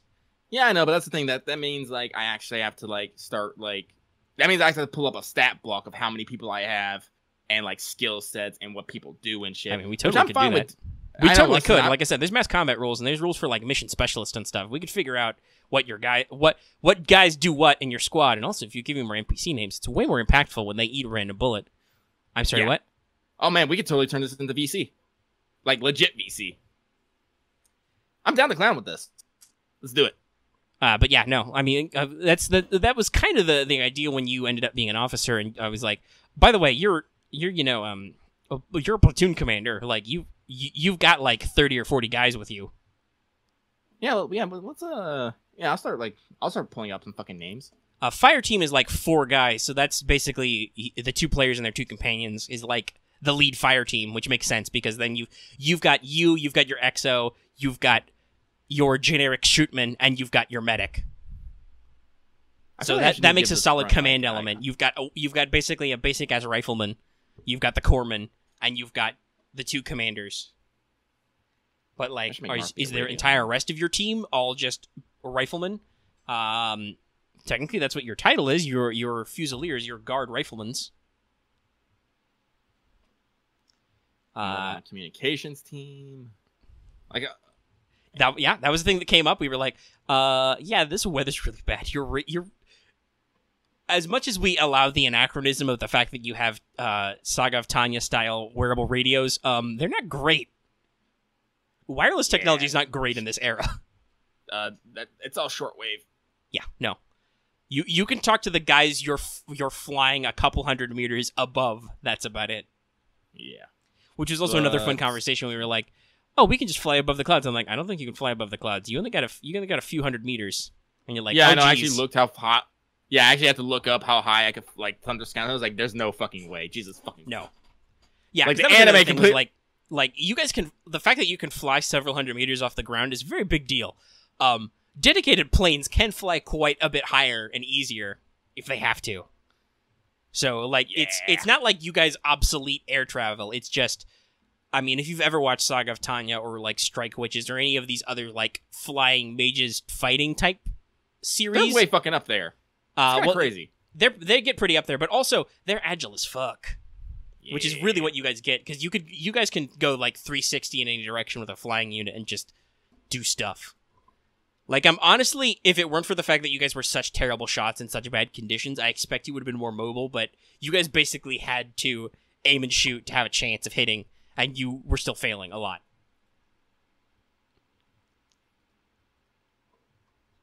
And maybe at some point, like, if you want me to recommend some purchases, maybe you should buy some scout rifles so you could fire in semi-auto. Because, boy howdy, the bolt action, ooh. That really eats into the old rate of fire there. I might order. Well, I said I'll have to fight with my adjutant over it, but maybe I'll make some purchase. Uh-huh. My adjutant, because I said, I got to play up the quirks. Yeah, that's one of those things I definitely want to do. Is like you have quirks for a reason. You need to stick to them. So like, yeah. Uh-huh. I don't know. You know, I'm not gonna get into that. We should wind down. It's almost 4 fucking p.m. here. Yeah, let's wind down. Well, everyone, I hope you enjoyed today's mini tangent. Yeah. So, hey, that's the show. I'm just going to go ahead and end it right here. We won't allow any more room for tangenting. If you like the episode, give it a like. If you have any comments, leave them in the comment section down below. Especially if you want to hang out and do like playdates or whatever, or any other thoughts. We asked your feedback on a lot of things. And if you're new here and you haven't already, please subscribe. It really helps with the channel. Puts us up there. Even if you haven't subscribed, don't forget the bell for notifications, so you always know when we post a new video, because otherwise our posting schedule can be kind of chaotic. And of course, like it's at the top of the show, you can support us on Patreon. You can access to this episode early in audio format, downloadable immediately for as little as $1 a month. Super cheap, super economical. And we've honestly this month we've tried really well to get, well, this month and kind of the end of last month, we've tried really well to get a lot of more interesting audio releases out to people. Like the L5R thing's got an audio release. We did some story times. There's an audio-only version of Lucky Rants, even though it's not that long. Stuff like that. Oh, that reminds me, since Thanksgiving is coming up next week, right? Yeah, it would have to. Yeah. It's in the middle of the week, though, isn't it? What? What day is it of the week? Listen, I don't understand calendars. It's the 22nd. Okay, so it's like a Thursday. Oh, great! We're gonna be doing a Black Friday show. Real talk. Like Black Friday for me is like only the wee hours. Like once afternoon hits, what the fuck ever. Yeah, because interesting enough, I'm gonna have Thursday and Friday off. So nice. But no, what I was thinking was, as a special Thanksgiving reward to our viewers, why don't we do another Lucky Rants for this month? And I'll just gently pitch that out there early in the week. And then if Lucky doesn't do it, it's not my problem. I'll do the strawberry milk rant. Sure, that's a fun one. People really like that one. All right, that's the end of the show. Thank you for spending all your time with us. We hope you enjoy this every week. And check out other stuff we do on the channel. It's super interesting, too. There's an end card, at the end of these videos that links you to new videos that we made. Maybe you should click them sometime. So goodbye, everybody. See you next week.